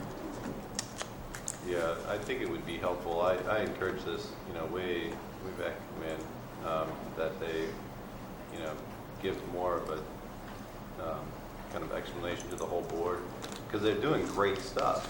So they should come and be like, hey, we're doing great stuff. Like 4-H comes, I know. I mean, I think, Master Gardeners, but it'd be good to have the whole package and, and what we're spending on. Because, I look at that and I go, well, 9,000 increase in all the stuff they do, that might be worth it, but it'd be nice to just have that pit, just like the other departments, My recommendation would be, as we bring forward the contract, I will ask Scott Onetto, who heads up this for UC California, University of California, to come and make that presentation to the board. Great, okay, thank you. They provided they do have some great programs, and I'm going to show just how long I've been around. The Farm Advisor used to be a county department a number of years ago, and when the recession hit, but the Farm Advisor who oversaw that department was an employee of the University of California, but the employees that were under him were county employees. Yeah. So, and so when the recession hit and we were looking at it, it was how can we best serve the rural counties? Can we do something together. And that was how this came about, where we share some of the overall resources of the administration part of it, and all the employees associated with it are now University of California employees.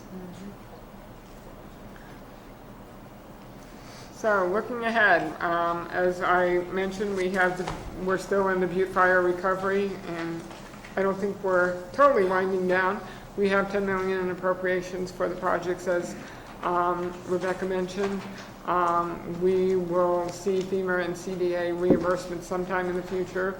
We don't know how long that will take, so that could impact our general fund and our cash flow.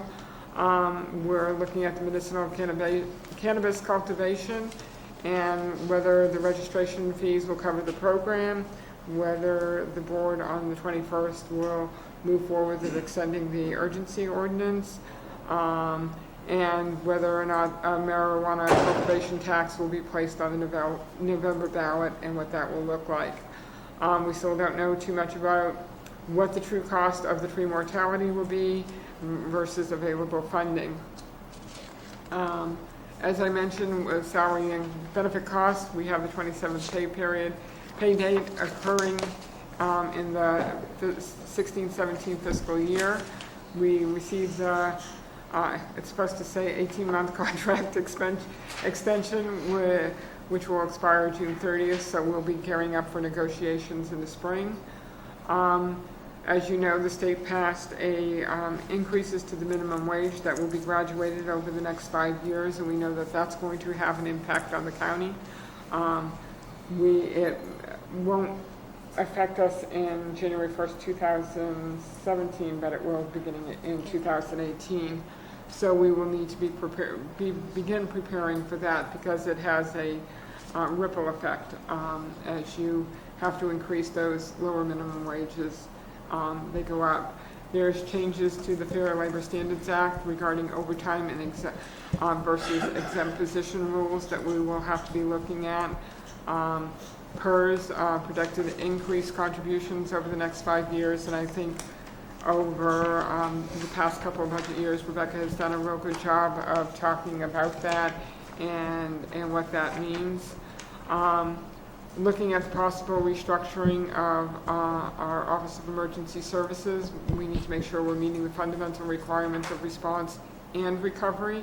But as I mentioned at mid-year, I was waiting until a new sheriff was appointed, which was done just a couple month ago, to sit down, because I think it's really important to bring the affected departments together and come up with the recommendations to the board, whether that means creating a new position that will oversee, work with the sheriff's office on response and oversee the recovery portion, or what that will look like. But I really believe that the departments need to get together to discuss that and provide those recommendations to the board. And quite frankly, I didn't want to hit Sheriff De Basilio in the first weeks of his taking office with this issue, with budget and everything else going on. So you already know what my Yes, recommendation was, right? Yes, I do. And as I said at mid-year budget, I think it's critical to look at all aspects, and it may very well mean bringing in a director for OES, but I think we would do a disservice to the Sheriff's Department to not sit down and bring everybody to the table and have those discussions. Also, we are again looking at deferred maintenance cost on the buildings and grounds and some vehicles. Shirley, Yes? that other slide. So part of the salary and guys just benefit keep testing me. costs, you know, generally the boards I'm sitting on, our biggest concern has been the health insurance costs. Do you see that as a concern too? We have started, of course, meeting with Alliant and discussing what future costs will be. We are hoping that of course, there's always the possibility of larger increases than than what we're talking about, but we should not see increases larger than what we've seen in the past year. Any other questions before I move to the next slide? We'll just make you Touche. go back. So Supervisor Kearney, you had the question about the teeter fund. The projected balance at 6/30/15 when Ms. Cowan did this at mid-year, and I think at last year's budget, was 8.6 million. We were estimating transfers of the technology project of 1.5 million, general fund contribution of 500,000, and about 900,000 in deficit spending. I think we will have significant savings, and the auditor and I talked, and so I don't think we'll be transferring anything above that 500,000. Also, we have not yet spent the 1.5 million. So if whatever's left over and unspent at the end of this year, we will only transfer what's actually been spent. So the estimated revenue that we'll be posting at fiscal year end for 15-16 would be 1.5 million. Estimated transfers in 16-17 is for those technology projects and the upgrades to the megabyte Esri, the GIS system, the time and management system, etc., is a little over $1 million. A general fund contribution coming out 500,000. And what we determined to balance the budget, again, we may not have to transfer this at the end of the year, but at this point to, with all the appropriations and revenues built into the budget, $1.8 million in deficit spending. We'll have an estimated, again, revenue at 16-17, which again is, I hate to say it, but at times a shot in the dark because we don't know what the full impact of this will have on the penalties and fines and what that will really look like at the end of 16-17. But since we've been consistent, that will lower our teeter funds to about $7 million at the end, at 6/30/17, if all this occurs. General fund contingencies and reserves, the board's budget principle is that it should be 3 to 4% of general fund appropriations. It helps with cash flow and borrowing. It covers unanticipated expenses and revenue losses, and I am not going to mention what those might be, simply because last year the projections came true. Fiscal year 16-17 recommended budget at this point has a 2% contingency. Hopefully when the assessor closes the roll and the auditor closes the books, we will have additional fundings that we can increase that contingency to 3% at final budget. Our general fund. What does the contingency look like? What are we going to close out with? In contingencies, it was about, we spent 210,000. We spent 210,000 of a little over $1 million, so it would be about 800,000. Yeah. It was budgeted at 1.2 million, and we spent 220,000, so it will be a little over 900,000. General fund reserves are 2.4 million, which is 4.6% of appropriations. And I've recommended this before, and that's to develop a policy that the board would approve to transfer a percentage of the general fund year-end balance to general fund reserves. I think it's going to be very critical to increase, if possible, the contingencies at final budget to 3%, and maintain as much in the teeter fund as possible, because we are anticipating cash flow issues due to we don't know how long it will take to get reimbursed from FEMA and Cal OES through CDAA. So I think it's really critical that we maintain as much as possible our teeter reserves and our the contingency and general fund reserves. And you back? You want me to go back now? just No, don't go back. So the other thing to be mindful of is not only do we have an unknown in terms of how long it's going to take to get reimbursed. So if you think about the hazardous tree project, it's budgeted at 8.2 million, something like that. That's all reimbursement. So we have to spend that in order to get that reimbursed. I mean, the same thing with the road projects. We have to spend the 1.9 million to get that back. And what we've found over the years is that we really do have a pretty heavy reliance, many of the departments, on reimbursement grants, which means you have to spend it before you get it. And so we don't have a history working with FEMA on public assistance on how long it's going to take to get the money back. So is it going to take 6 months? Is it going to take a year? I don't know. And so that's why it's going to be really imperative for cash flow. But the other thing is we have spent dollars and we're making assumptions that they're all going to be eligible. We're making assumptions that we are going to get reimbursed on all of those expenses. And the reality is if we don't dot an I correctly and we don't cross a T correctly, they are ineligible. They just are. And so that will become 100% general fund. So we've, I've been extremely cautious and extremely conservative with departments to ensure that everything that's coming through my office would meet that standard. But I can tell you there are areas that I have concerns with. There's areas that administration has had concerns with, that we've had significant, lengthy discussions about some of those concerns.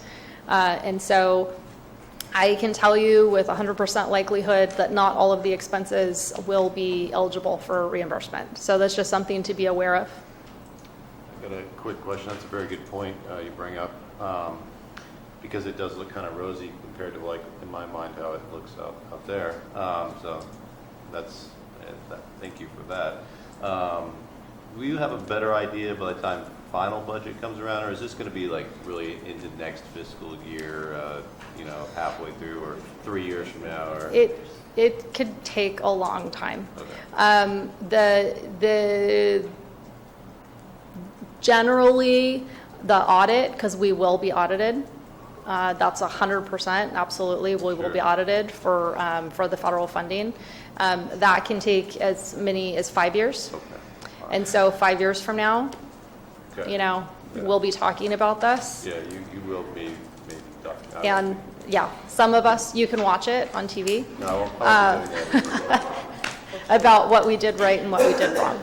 So- But there will be a bill, come Okay. due that day. Yeah, thank you. I just needed a time frame, and that's, it's not going to be something that we're going to be able to address in the final budget. No. Okay. This is going to be a multi-year process. All right, so do we have an estimate on what some of the expenses are now? We know what we have put in, we know what we have claimed, we know what we're budgeting in the current fiscal year with the hopes of full reimbursement.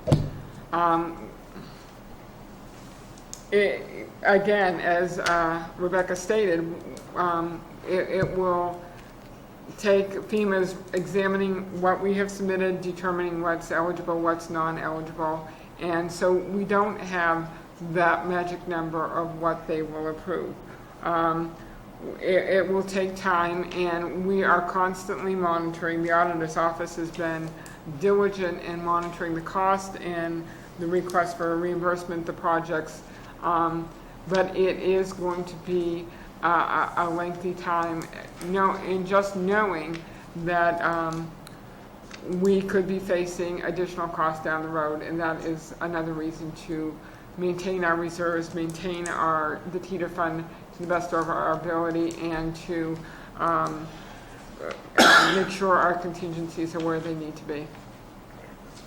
So how much have you submitted so far?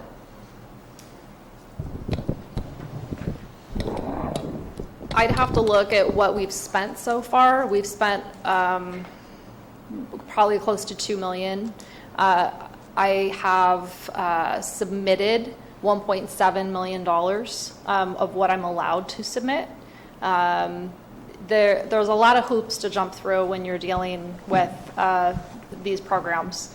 So we do have costs we've incurred that I have no mechanism to submit claim until the project's closed out. So that's the other thing is, some of these costs, we don't get any money until the project's closed out. So if we don't, for instance, you have a 18-month window to do permanent work, which would be the road repairs. And then you can do an extension of an additional 18 months on top of that.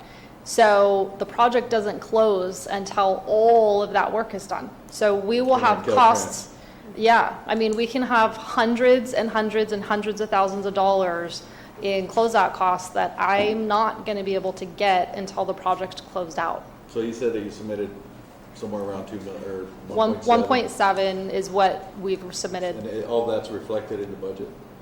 That was reflected in this budget in 15-16. But I think the cash flow issue is kind of a bigger issue for me, because we're talking about some pretty, I mean, $10 million is significant. And if I'm going to have to wait for 6 months to get reimbursement and we're having to put that much money out, that's a little bit of a heartburn for me. It's not so bad if I know we have, teeter and we have the general fund reserve. What concerns me a little bit is then you add on tree mortality, and the potential, those unknowns that are out there, and I start cutting it close. So that's why I'm always very cautious on that teeter balance. I mean, what would make me feel more comfortable is if we had a significantly higher general fund reserve, which is why I absolutely recommend that as the years go on, when we have that excess fund balance at the end of the year, that should be pushed over to the general fund reserve. Things happen that are outside of our control. We were in this room right before the fire started, and I cautioned you about the importance of having a large reserve if we had our rim fire, and we did. So this is what happens, and now we're going to have tree mortality. So there's a lot of things that this county is going to have to deal with that are extremely expensive, that we're going to have to deal with, but it creates a cash flow issue. Even if there's going to be assistance at the state or federal level, we still have to manage it locally. These are still local disasters. Auditor Callan, is there any resources we can utilize to make sure that our reimbursement requests to FEMA, or OES as a matter of fact, are going to be most accurate as we can when we submit them? Is there a consulting firm or something that we can check that? No, the issue is we knew the rules going in. And if any of you were in, early on, were in the EOC, I made it very clear what those rules were. I have sent out memos and procedures, and I have screamed it from the rooftops what those procedures were going to be. If a department chose to ignore those procedures and went off on their own, there's nothing I can do about that. We've kind of made our bed. And so at this point, those are the issues that we're going to have to deal with. So I've had to go back and forensically restructure and what we did to try to make everything line up so that it can be documented. So that's the problem that we're running into. And so we hope that it's enough that we can tell the auditors that, we are small. We've never had to go through a disaster like this before. We've never had to experience anything to this magnitude before. That we're going to put kind of Humpty Dumpty back together after the fact, and hopefully that's enough for them. But if it's not, I'm just forewarning you that those could be ineligible expenses because we did not properly document, or we did not properly go through the right procurement process. I'd like to have a conversation with you about that later. Okay. And one of the reasons why we're both HR auditor's office and the admin office are adamant about including the time and attendance system is because one of the problems that we had was tracking the time during and since the fire, because we don't have a mechanism to do that. Currently, our payroll system is an exemption-based system where you put in the hours that you took for vacation, holiday. If you're a full-time employee, it's an exception-based where you put in vacation, sick, whatever. So the time and attendance system will provide the level of detail in the future that we should need. Yeah, I mean, I agree with that completely, so that's a big deal. And it's huge. So, let's take a 10-minute break. This is almost my last slide. If you want to take, Or you can keep losing people.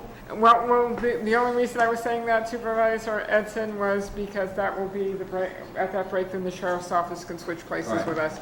So real quick, the recommended budget is balanced, utilizing 1.8 in one-time TEETR funds, $3 million. Now I have to go back. Estimated fund balance. Again, this is a cooperative effort with all the departments, and I want to acknowledge the board for their leadership in establishing the principles and policies under which we do. The county departments working hard with our office, of course, the auditor controller, our HR director, and Deborah Showman also helping out, and all our other budget team partners who worked with us, as well as the administrative staff. So I recommend we conduct the public hearing, and after the conclusion, adopt the budget resolutions on the 28th. See, I said it was quick. Okay? We'll take a 10-minute break.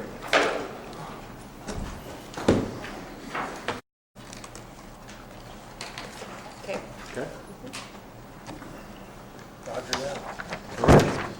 So we're, welcome back after our 10-minute or so break. And now we get to be entertained by our local sheriff's office, right? Yes, you do. Sheriff DiVassilio, good afternoon, ladies and gentlemen. Hello.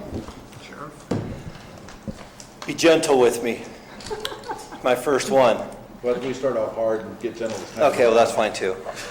Give you a brief overview. We're going to talk about our total operating budget, budget employee cost, the impact of the BEC's cost increases, vehicle replacement for fiscal year 16-17, and the impacts that all this is going to come about upon the county. There'll be multiple people talking, different departments. I'm going to let Captain Macedo start this off by introducing Maria and in her new position.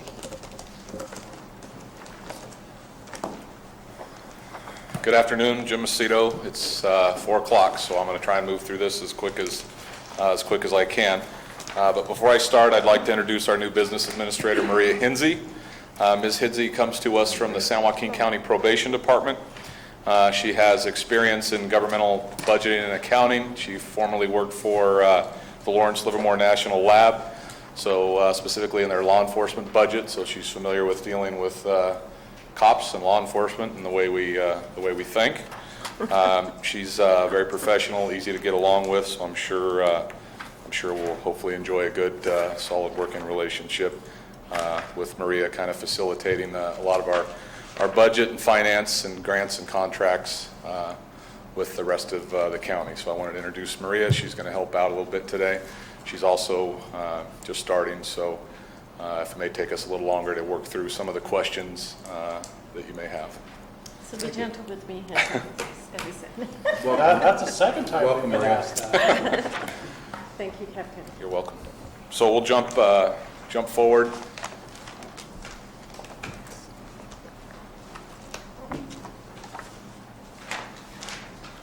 Did I say I'm not a good driver?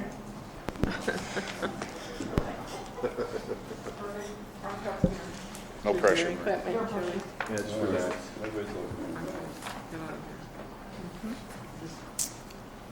I will take you forward, and if you have to go back, then you can go Then you back. have to use that Then I one. will. Okay, thank you very much. All right, so the sheriff covered this slide, so we're going to jump forward one more, please. Might be 2. All right, our total operating budget across all funds and activities this year is $13,600,000 and change. Our department request is $12 million and change. $926,000 approximately of that is transferred in from designated funds. The department request for general fund operating budget, not including transfers from those funds mentioned above, is roughly $11 million. So our department request for general fund contribution is down at 9.6. And I bring that up because the Sheriff's Office does bring forward a significant amount of revenue in comparison to some other departments. Maybe not necessarily as much as Public Works, but we do bring in quite a bit of revenue. Next slide, please. We are going to try and, as we go through these slides, talk about the impacts to the community, specifically as it relates to the Sheriff's Office and then some of our requests and then some of our historical challenges over the last year. Next slide. So the auditor just mentioned this a little bit ago, and I've talked to the board about this quite a bit, and it really deals with the consequences of being dependent upon grants and contracts. Our Sheriff's Office budget in bringing in that revenue is heavily dependent upon grants and contracts. And when you're dependent upon grants and contracts, you're needing to bring in those funds in order to balance your budget and meet your targeted revenue for that particular year. When we have the fire, a homicide, a series of violent crimes, or a large violent crime, we have to transfer staff away from those grants and contracts to address the emergency. And the problem is, while they're not working on those grants and contracts, we are not generating that revenue. So that's the obvious impacts, the obvious negative impact to our agency. But what is difficult for the board to see is the transfers of staff unto themselves cause problems. They could cause union issues, they cause overwork, they cause overtime. So what I would suggest, and for those of you that read my my budget memo this year, is the Sheriff's Office is really strongly encouraging we start to drift back away from being so heavily reliant upon grants and contracts and become more general fund reliant. That allows the Sheriff's Office more flexibility, and in actuality it allows the board members more flexibility too, because if you call us with a particular problem, our staff is not glued to or stuck to these grants and contracts in order to generate that revenue. In addition, it's much easier to manage. It's much less of an impact on human resources, the auditor's office, our own internal staff, because the constantly moving staff back and forth in and out of these different divisions all kind of leaves a paper trail and a supervision and management problem, and it's really kind of an unhealthy environment. We did it as an emergency stopgap measure when the recession started, roughly 2007 and 2008. The problem is we've gotten used to that, and we've gotten dependent upon it. And so you've left the Sheriff's Office in a state where you're almost managing by crisis all the time. You've gotten used to managing by crisis, and that's not how a law enforcement agency should operate. You should really have a good, solid oversight and management, and not losing your span of control over your responsibilities for general law enforcement services. Next slide. So I mentioned the two types of patrol staff. You'll see on the left is the general fund side. Right now, or at the time of building this, we had 14 active general fund patrol positions, including 2 detectives and 1 sergeant. And the sad reality is that 2 detectives and 1 sergeant is our entire detective division. That's for all violent, felony, and misdemeanor crimes that patrol cannot solve on their own. So they're responsible for investigating all those types of crimes and following up on the other crimes that patrol was unable to solve on their particular shift. There's a Marine Safety Deputy, and the net county cost of that is left there. On the right side, you can see where we're heavily imbalanced. We have the Court Security Services employees that are funded through Trial Court Security. East Bay MUD funds 1.75 deputy sheriffs. The Army Corps of Engineers funds a position at Hogan, which is a seasonal position, but it is nearly full-time. The U.S. Forest Service, that contract was brought before you recently. Bureau of Reclamation out at Maloney's funds a full-time employee. ADA JAG, which is one of our controlled substances grants, which has become a very problematic grant for us because it is largely staff intensive, and that is one of the grants that was significantly impacted this last fall by the fire and by some of our more violent crimes. We have a lot of obligations to comply with that grant, and the fact is we weren't able to comply with all of those obligations. AB 109, which has been mentioned quite a bit, we have another position funded out of that. That is the deputy sheriff assigned to probation. that goes out with the probation officers and addresses the deputies, the early release prison felons and those that otherwise would have gone to prison that are on PRCS. Off-highway vehicle funds a grant. We have one person assigned to that, and marine safety. And again, you can see all of those folks on that right-hand side, when we have a major emergency, they get, excuse the term, swept out of their assignment and moved to address the emergency, only to return at a later date. And then there's a lot of paperwork and a lot of shifting of employee staff and resources and time just to get them back where they belong. Next slide. So lots of questions about hiring and vacancies. So what you're looking at is just this last fiscal year since July 1. On the left side, you'll see all of those numbers are employees that are hired. On the, when I say the far left column, so the second column over that talks about resigned or released, those are all the employees that either resigned from our agency or were released for a variety of reasons. You'll see that there's some duplicate numbers from one side to the other. And the reason being is there was sometimes multiple employees in that one number, so we added some letters there to identify who they were, so we were sure we weren't that our numbers were essentially accurate and that we weren't overloading one side or the other. The third column is those hired in our custody division, our jail division, and those are you can see there was a total of 10 hired there, and then 12 released.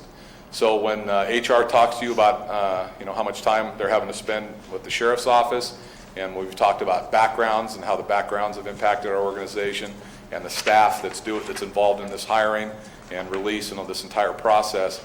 And again, we don't have anybody in our agency that's assigned to hiring. These are all extra duties that a variety of people have to share in order to kind of accomplish what we're doing. So you can see it was a very busy year with hiring and vacancies. It is my hope this next year or possibly at mid-year to work with Human Resources and Maria to attach a cost to that, to show you exactly what that's costing not only the sheriff's office but the county, so we can really kind of look at a cost analysis of how expensive this business of hiring and letting people go. Bring them in, train them, and release them. Sure. It's expensive. It is. I don't understand this slide, so can you walk me through? Absolutely. So the 3227, as an example, that is a position number. Okay. That is an employee position number that is originated. It's approved by the budget, by the Board of Supervisors, and Human Resources originates that number. Okay. And it's essentially a payroll number. Okay. When you see 32, that's generally speaking a patrol number. 33 is an operations number, and those are consistent with our budget units. Okay. The letters next to them are initials, and again, that was for internal reference only to make sure we weren't duplicating. So that left side, those are all the people we've hired in operations in this last fiscal year. Okay. We've hired all of those people. Okay. Second column over, those are all the people that either resigned to seek employment elsewhere, or retired, or were released on probation, terminated, what have you. Okay. Thank you. And then we broke it up between custody and operations. And custody would be? The jail largely. Still jail, okay. Yeah. All right. Thank you. Sure. Next slide, please. This is just a map of the county, and basically it talks about staffing, and it's kind of a visual representation of just how few deputy sheriffs there are on the street for such a large area, and it kind of helps you understand our response times. And then I've talked to the board quite significantly in the past about making sure you have backup, and what happens when you only have 3 deputies on and you have somebody that decides they want to fight you. And there's times it's taken us 4, 5, 6, 7, 8, as many as 9 people to take control of one person. Granted, we do have, systems on our belt to help us control people, but at the same time, this is a slide that causes me to not sleep well at night. We do try and do we've done alternative shifts, we work with other agencies, but the fact remains we don't have enough people on the street during a given shift, and that's something we need to improve upon not only this year, but in the future. Captain? Yes. One quick moment. The emblem of looks like a police officer. Yes. Does that designate the number of officers on duty for that particular area? Yes.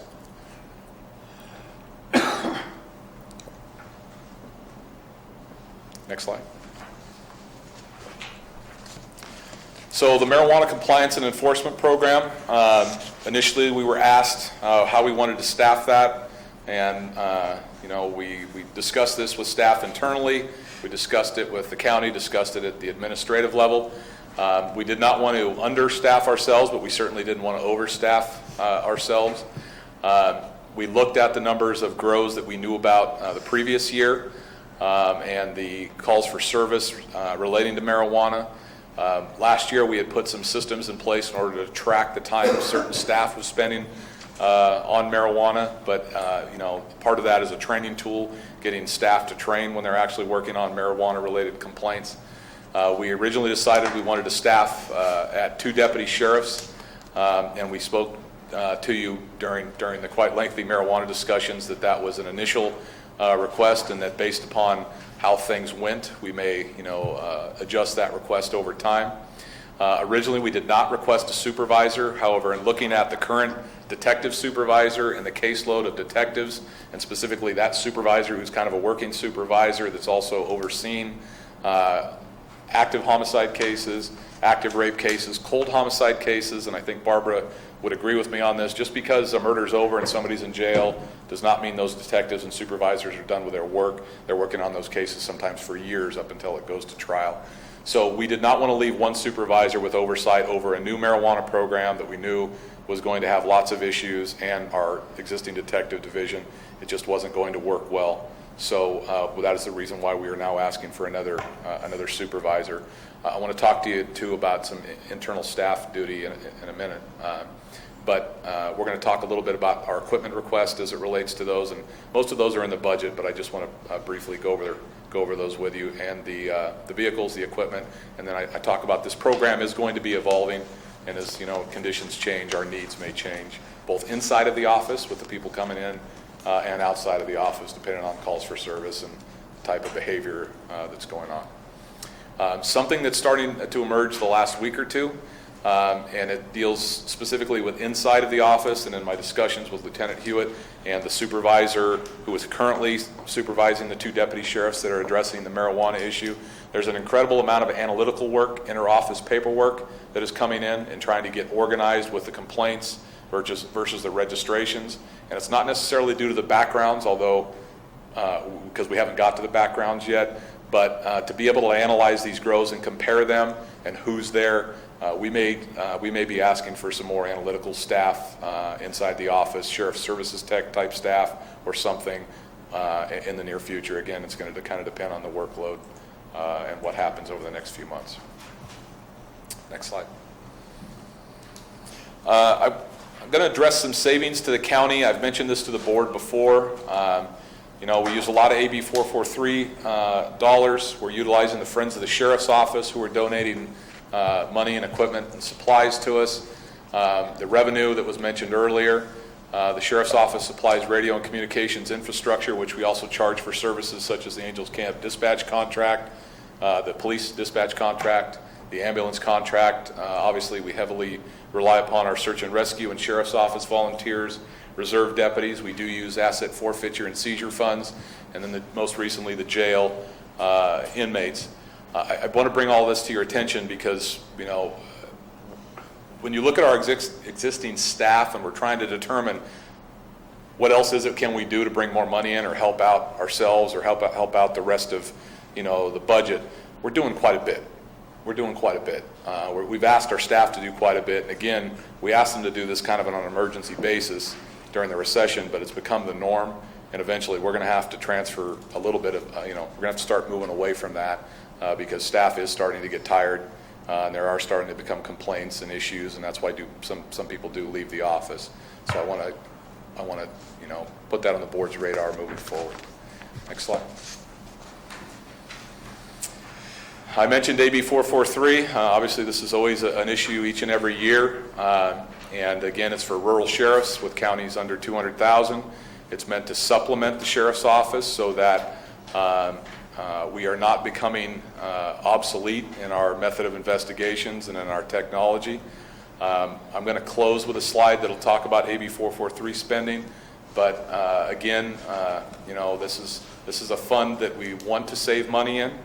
We want to use it for advanced technology. We don't want to use it to offset ongoing law enforcement expenditures that normally governmental entities pay for police and law enforcement services. This is something we really need to get away from, and that includes paying for some of the raises for deputies that have been going on now for, I think, nearly 10 years. Next slide.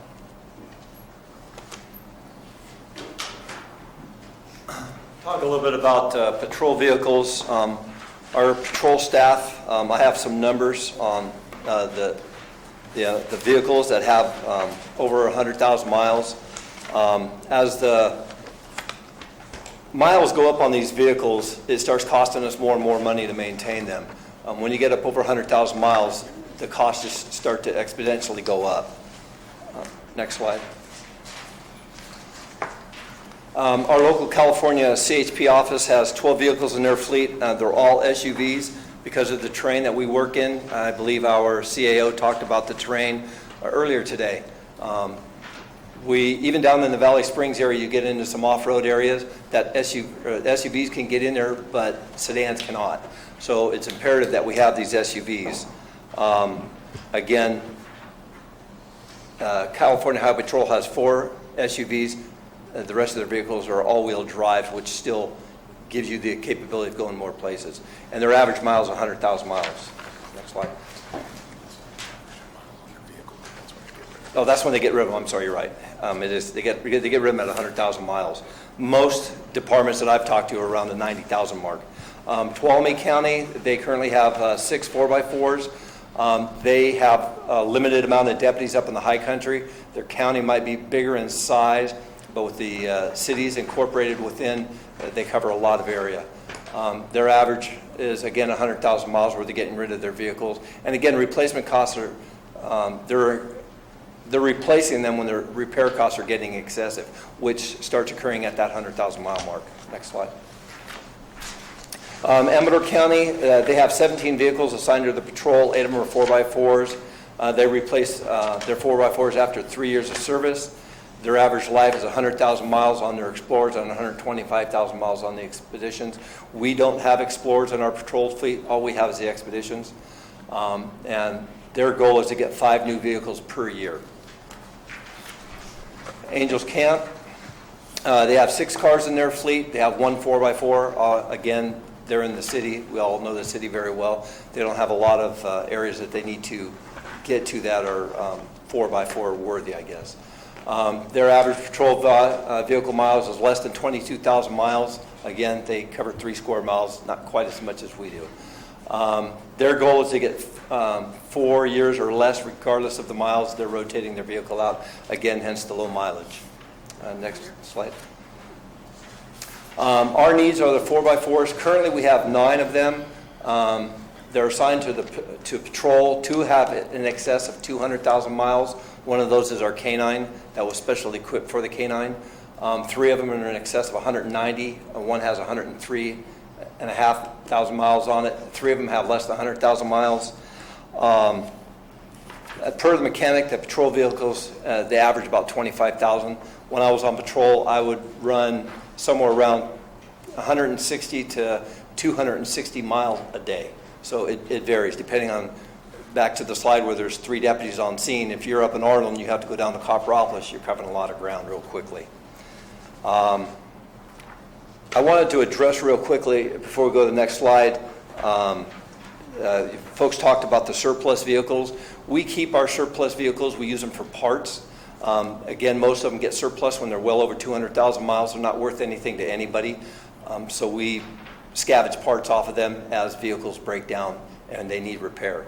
And then a lot of those vehicles get turned over to our volunteer units so that they have vehicles also. Next slide. These are vehicles with high mileage. Again, we have 5 vehicles that have over or close to 200,000 miles or more.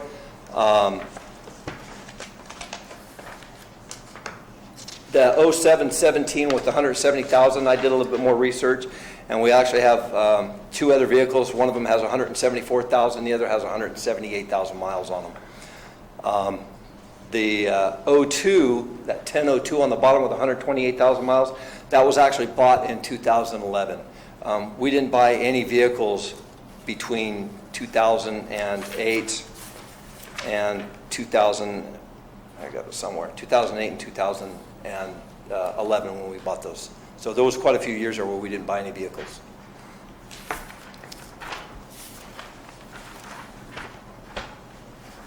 We didn't buy anything in 2008, 9, or 10. As was the year, 3 years that we did not buy any vehicles, and that's what's put us quite behind on the vehicle process. Captain, you're up. Next slide, please.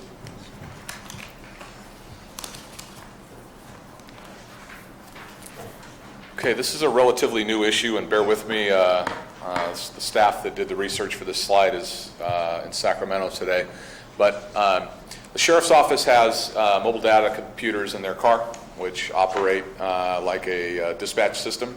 So they're sent to some calls via computer, they're sent to some via radio, and information is transferred back and forth on those computers.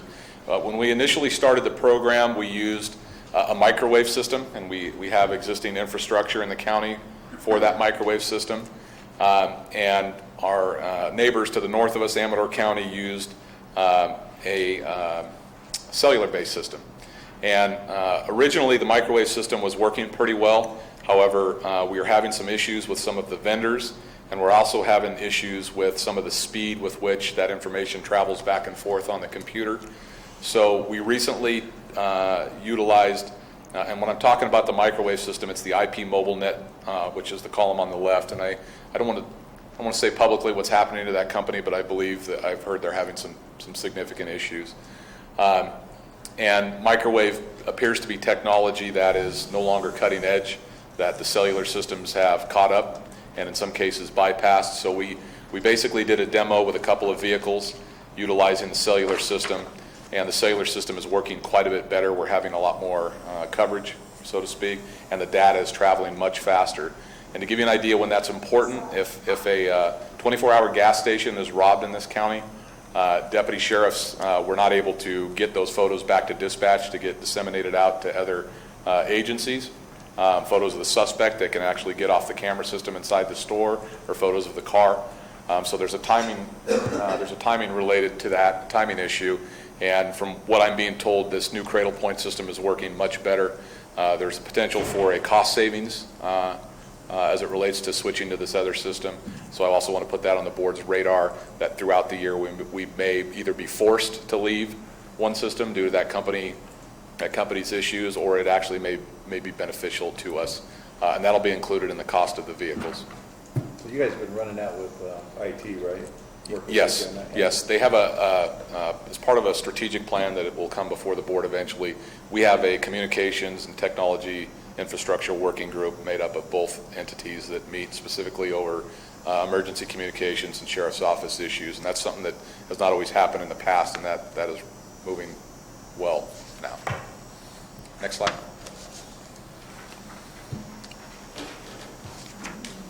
I know you folks gave us a school resource officer quite a while back. However, we've been unable to put somebody into that position because of the low staffing levels. With the folks that we have coming out of the academy here recently, or excuse me, not out of the academy, the people that we've hired and the people that are on the training program, they're going to be getting off of the training program. On July 25th, school starts again. I'm hoping to have Sean Cicchini as our school resource officer. Again, depending on how our staffing levels go and when our guys get off the training program, it may get pushed out till August 25th, so it might be a month later. But I will have him in there by August 25th this year. So we will have a school resource officer coming up and running. Next slide. What's the automatic weapon up there? To show that that's what's happening in some of our schools. That was a gun that was taken out of Calaveras High School. Yeah, it was off of a bus. Off the bus. Yeah, it was off the What'd bus. you say it was, a Tech 9? What's that? What kind of gun is it? It's a Tech 9. It's a 9mm automatic weapon. Something that we would use on a SWAT team. Yikes. Next slide. West Point Railroad Flat, we have a community deputy officer. He's very involved in that community up there. Covers basically from McCulmy Hill Mountain Ranch, up through Glencoe, into West Point. He's very diligent in working with all the people that are up there. One of the programs that Sheriff Coons started back up was resident deputy, and he's one of them. Next slide. Next one, we have a young man who's in our training program right now who lives in the Copperopolis area. So he will be our resident deputy once he breaks the training program. Again, it is good for the community and it's good for the department to have those people. It's a familiar face. When we do our neighborhood watch programs, they are the ones that work on those because they know the people. So they get very involved in it. Next will be up Lieutenant Stern. Next slide. So the SRO? School Resource Officer, Sean Cicchini. He's in our Marine unit right now. Yeah, I thought he was in the Marine. Yeah, he's in the Marine unit, and we're going to be moving him over again because, like Captain Macedo talked about, those are contracts that we have to fulfill. I can't just pull him out of there without putting somebody in his place. And because I don't have the staffing, I can't do that right now. Good afternoon, Lieutenant Tim Sturman. We're going to talk just for a minute about the jail. This particular slide is a pending issue. The jail operates with a lot of technology, which is controlled by a main control booth. Without going into every detail, it's listed on there. The control booth controls everything from the elevator to television sets, and neither employees or inmates can move within the facility without that person in the control booth opening or closing a door for them. Obviously, that requires a lot of technological infrastructure, and the service contract on those systems expired in March of this year. When the system crashes, it also, as part of that, has the security cameras. There's over 40 on that one control person is watching at any given time. Those go down too. So what's happened since the service contract has expired is it's been on a pay-per-use for repair. And depending on what the repair is, whether it requires engineering over the phone or on-site visits, it's $100 to $300 per hour. We're getting bids to enter into a new contract. The current company who has provided service, their bid is over $61,000. And there is at least one other equivalent competitor, but obviously the cost for failure on a system like this is very high. So we may bring this back to you at a later date for a study session and put it out for RFP. But it is going to be a significant expense that does need to be addressed at some point in this next budget year. Can I have clarification? Sure. So the system's in place. The contract that expired is the maintenance contract? That's correct. Okay. That's correct. Okay. And is there a reason why it wasn't renewed, or are you not happy with the service, or? Well, everything was under warranty Okay. up until that point. And so we addressed what we could and what failed under warranty. And now we're taking a look at what we do moving forward. Okay. Next slide. And this is good news. Ms. Ryan briefly mentioned this, the inmate worker program, which is funded by the Calaveras Community Partnership. It's going to pay for a C-step correctional officer, equipment, the associated insurance, and provide a program that will work government center, nonprofit agencies, and things that have been done in the past are light repair jobs, assistance during floods, firewood for seniors and people who couldn't otherwise acquire it on their own, and that's through inmates. But when the inmates are out of the facility, obviously they need a correctional officer to supervise them, and that's what this position provides.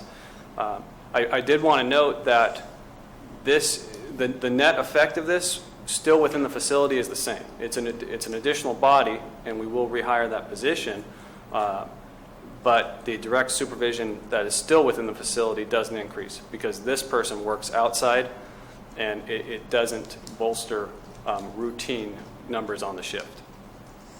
Lieutenant, Sir? the inmate work program, will that affect our surrounding government center? like Yes. we used to? It will. And that's in existence now? It's in existence now. However, the current staffing has not allowed us to get the officer out with the inmates nearly as much as needed. We've just been unable to do it. The officers are already working the majority of their days off on overtime to cover shift vacancies. So this was this was just a function that we had to briefly put aside. So is this one of those contract grant type programs to where if we're not providing that service that the contract's paying for, we don't get paid for it? Essentially, yes. If we don't have the officer out on the street with a crew of inmates, then that's not what the Calaveras Community Partnership has agreed to. So potentially, yes. Okay. Next slide. And this was within the special department expense request for the jail, and the reason for this was that there's a law that's it's the Prison Rape Elimination Act, and in 2012 it became final. It's a federal law, and to speak specifically for Calaveras, what it would require for us is changes in our policy, some infrastructure changes, and training. Right now, it's an unfunded mandate, so we're looking at what we can do with what we have. There's private contractors who have made themselves available to come into a detention facility and tell you everything you need to be compliant with this law. And other counties are paying somewhere around $5,000 to $7,000 to $8,000 to have that done, and it's based on the size of your facility. There's a system that's called Lexipol, and Lexipol is essentially an attorney-generated policy and procedure manual.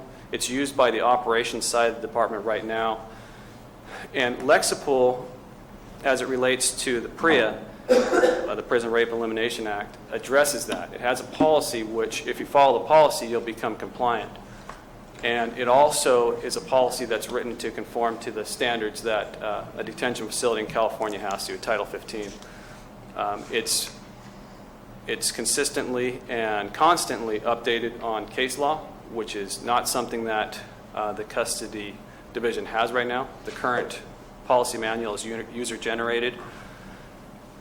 And so this request is to purchase the yearly subscription to Lexipol, which the end result is a fundamental compliance with PREA standards. We would still have some infrastructure changes to make at a later date, but we would be compliant, and additionally on a risk management analysis, we would have training bulletins which are kept an electronic record that show that employees are up to date on their policies. And most of all, it is updated with court cases as they occur. So, yes, ma'am. Can you explain? So the private party inspection, what is that? And is that $7,000 included in the 12? Or is that above and beyond? That's actually money that we're not asking for. That would be an alternative. The inspection would be a person that comes in and spends a few days, and what they do is they go through and they tell you what you need to do to become compliant. That's what you're talking about, other counties? Right. We're kind of doing? Okay. All right. So to have Lexipol in there, that's the $12,225, and they do it all, That's correct. basically? Yes. Okay. Thank you. Okay. Thank you.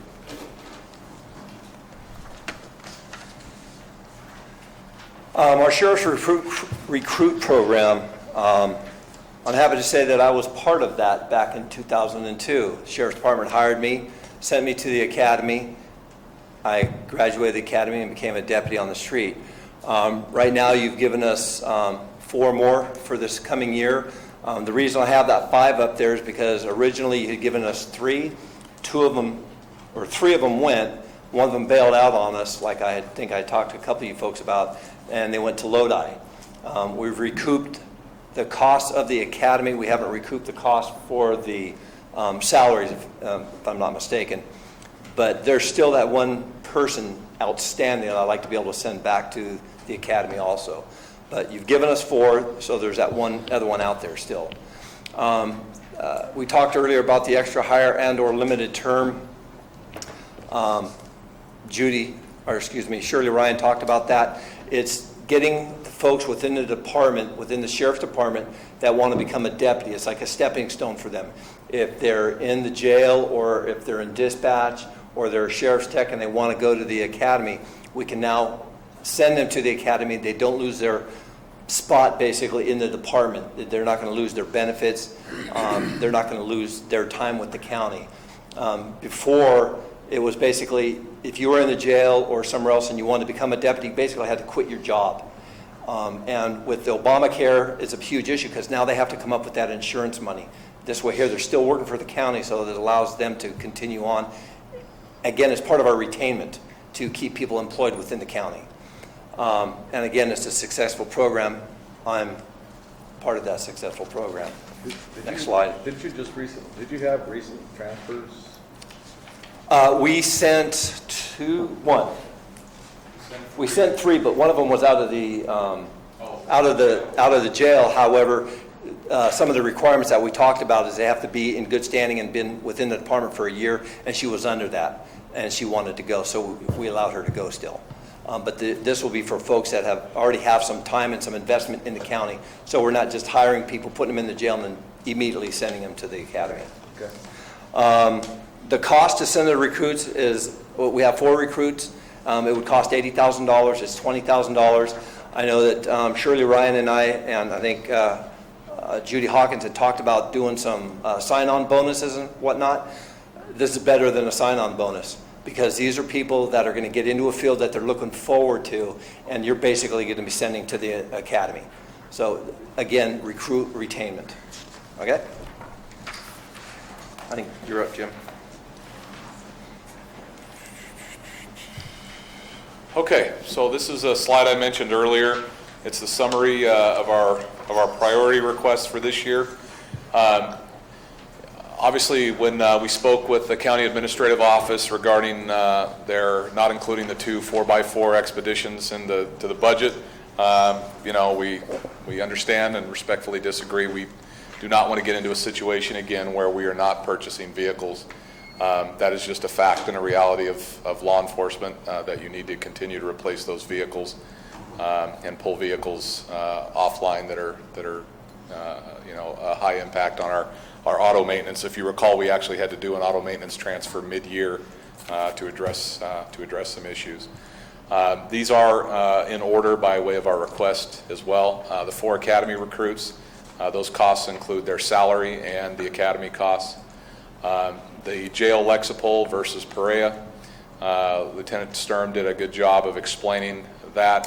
One of the things that he didn't mention is there is some civil liability and exposure. So that's why we felt it was important to increase that on the list should we have issues go on in the jail. And for those of you that are wondering, we do have issues that go on inside of the jail. The 12 body armor vests, I noticed you mentioned that earlier, Supervisor Wright. That is specifically for a custody staff. That the deputy sheriffs, we purchased those partially through a grant, but the deputies have a different system by which they get their vests. Captain? Yes. For a moment. You say there's 12 body armor vests. Is that one for each correctional officer in that assignment? Or are they sharing that vest? They are not sharing the vest, are they? Yeah. Okay. The deductible for the patrol car collision, you'll notice there's AB 443 in parentheses there. We're willing to utilize AB 443 funds to pay for that deductible. That'll get us an extra patrol car back online, which will help. That doesn't reduce the need for the 2 above. That's in addition to, and that's the only reason that number is low at 2. We would have been asking for more because we do need more vehicles. CVSA machine, that is a voice stress analyzer machine. We use those in criminal investigations, and we utilize those in pre-employment exams for those that want to come to work for us. They're actually attached to that machine and asked a series of questions.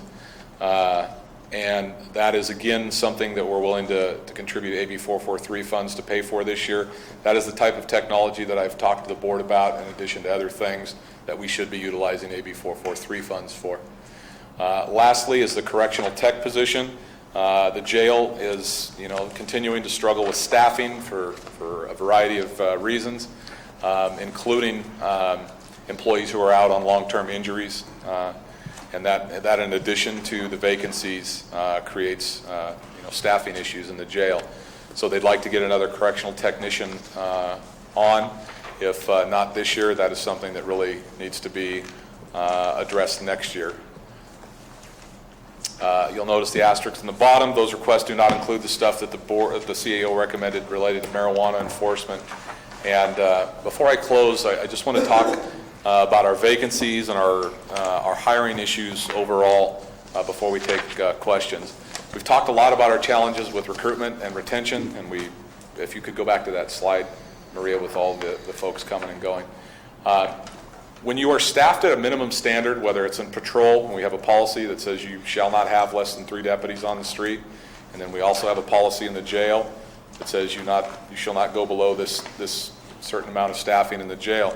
When you are staffed at minimum staffing and staffed at minimum staffing through governance, through the board's allocation of positions, and things happen, it almost doubles the impact. It creates, it creates additional impacts to where if you had a sufficient amount of staff, or you weren't set at minimum staffing standards, you would have flexibility to bring somebody else over that was essentially a rover or an additional staff person to cover for that person that is out the door for whatever reason, sick, injured, or what have you. So in 2007, we had somebody come in and do a staffing study for the sheriff's office, and it was presented to the board, and they talked about extra positions, flex hiring. And that flex hiring allows you that when you had somebody leave, you had extra positions allocated or extra staff already on board to fill in for those people that left. And one of the things we're going to start doing with Maria and hopefully Human Resources is tracking on an annual basis just how many positions we have that are unfunded, but in addition, those positions where people are out on long-term injury, light duty, whether it's workers' comp or not. Because I bet once we start looking at that, we're going to know that in addition to being staffed at the bare minimum standard, we're actually below that because we know we're going to have X amount of vacancies and injuries in a calendar year or a fiscal year. So it would make sense essentially to flex hire to be able to pre-plan for those issues that are recurring year after year after year. It would make perfect sense to do that if you were in business, and it makes sense to do that when you're talking about a public safety agency where you're required to have X amount of people, whether it's in the jail or on the street. With that, I think it's the last slide is relating to questions. So I have a couple quick questions for you. In order to meet your dress code requirements, do you need additional equipment? I didn't see any equipment in there. For which particular position, Supervisor Wright? I just remember in the past being an issue in the background. I just wondering if that was okay. So for the marijuana positions, there was a $14,000 equipment list that was emailed to Shirley, which you saw the total number. Okay, so that's all you need for equipment? Well, for regular deputy sheriffs that we hire, new deputy sheriffs, we use existing budgetary dollars to pay for equipment when it needs to be replaced, leather gear, what have you. There are times, though, and we're trying to get away from that, there are times that we have an unexpected large-scale equipment purchase. And we're trying to get away from that by using our existing budget to maybe purchase 2 of something every year, so we don't end up with this massive bill 10 years down the road. We're really trying to work hard on that, but there's times we need equipment. So okay, and then on the summary and priority requests page, yes, the second to last page there, the 4 academy recruits. Yes. So you're looking at $20,000 for each of them, essentially? Or it doesn't map out that way. The total academy cost for those folks and I didn't bring the sheet where I did the math. It was about 36,000, I think, and then there was the pay. So it wasn't 20,000 per. I mean, if you look at that, that's what it looks like, but the academy cost was more. But the 80,000 for this program is included in the budget. Correct. We added it Correct. into the budget. Oh. And that's one of the things I wanted to just mention on this last slide. Number 2 and number 3 are included in the sheriff's budget that's putting forth. So what they're really asking for, in addition to what is in the recommended budget, is 1, 4, 5, 6, and 7. Correct, Jim? Yes, correct. Okay, just wanted to and then- clarify that. Yeah, thanks for that. That helps. And then to clarify a little bit more, number 5 and number 6 are not general fund dollars. That is correct. And I should clarify, number 6, the CVSA machines, those are actually replacement machines. We have those in existence. One had broke some time ago. The other had still been working, but it's dying a slow, albeit a more rapid death, I believe. And that also includes the training of the staff included in those costs. And that's really just a piece of equipment because that's part of our hiring process. We can't go without that. We would have to switch to a polygraph, and that would require us paying an outside polygraph examiner.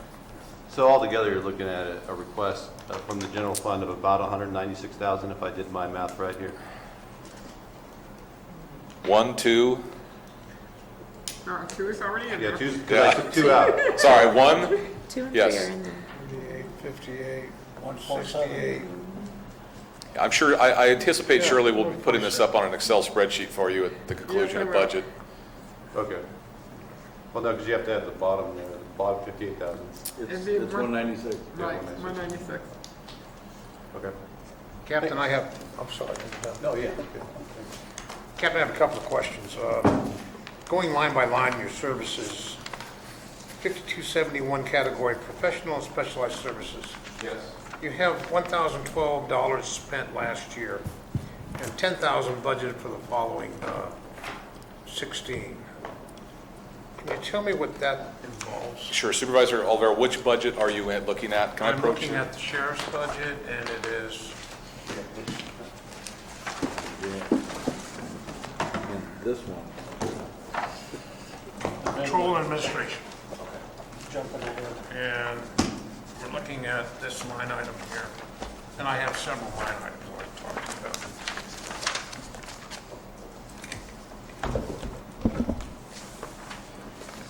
Here. Professional and specialized services. Oh, I'm sorry.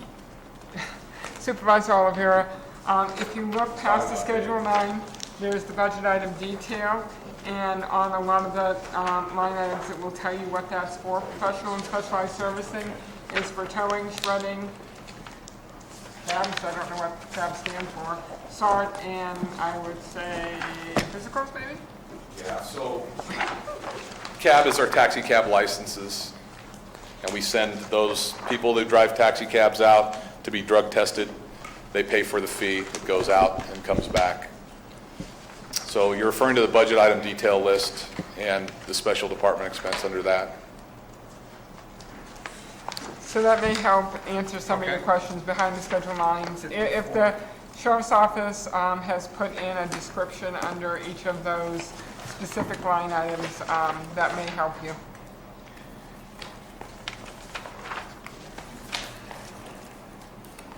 Okay, I see how it's quite categorized.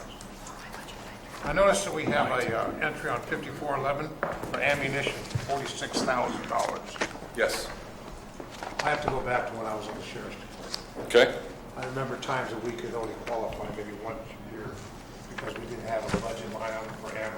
I hope this is a correction to our budgets. It is. We're trying to improve on that. As you well know, ammunition is incredibly expensive. And there's some debate inside the office about how often we shoot and qualify and what happens when you don't hit your target. So I can tell you we're trying to make steady improvements. But when it comes to, adding, it's difficult to add things when you have a status quo budget and you're looking at, comparing ammunition to some of the things outlined there. So I can tell you probably everybody in the office would like to shoot more frequently. Ammunition also, we're buying it in bulk because it's become so difficult to get it. And it took us a while to find a vendor that could get us ammunition within a reasonable time frame. So there's not just the problem of how much you want to shoot, it's how soon you can get your ammunition and how much you have to order at one time. I'm glad to see it's a line item budget. One last question. We talked about special equipment for cannabis enforcement, Yes. $14,000. I know that CAO Ryan, you have a detailed list of that $14,000. I do at the office from the email that Captain Macedo sent me. I don't have it with me. There's some GPS items included in there, some cameras, machetes. Recall what else was in there? Night vision goggles, I think. Night vision? There may have been, I yeah. think so. Yeah. Uniforms, Christie with the sheriff's office presented. Duty belts. There may have been backpacks in there. Tactical vests to carry, to bring the weight, their gear weight off the waist onto their torso. What was the other? I know GPSs were included. Loaded question. What's that? Where do we stand on law enforcement and drones now? You know, they're becoming a little more mainstream, obviously not for investigative purposes. They're still being more heavily used for search and rescue type things. There's obviously the ACLU has some huge issues with them, and depending on the county you're in, depends on what kind of pushback you receive from the populace on utilizing drones. I can tell you I would love to use them for search and rescue, and eventually, you know, my guess is you will not see as much helicopter activity. That I think you'll see a lot more drones. As far as the sheriff's office is concerned, that would be something that if we purchased it, it would be, you know, an AB 443 funds purchase down the road. I've watched several demos where they've used them tracking suspects and what have you, but I haven't heard a great story yet of them finding a lost child or anything with one, but I know that they're becoming more commonplace in search and rescue, and I know Supervisor Oliver, you have a personal interest in those, so you're probably more educated than I am. I'd like to see the department get one or two. Yeah, I would too. Thank you, Captain. Sure. Couple questions? Can we go to the slide of two types of patrol staff, GF and contract grant funded? Yes. Slide? Contract grant funded versus right after the imbalanced one with the rocks. Looks like it's slide 6. Line number 6? 6. I'm sorry, I'm going the slow route. Uh-oh. Oh dear. Bear with me.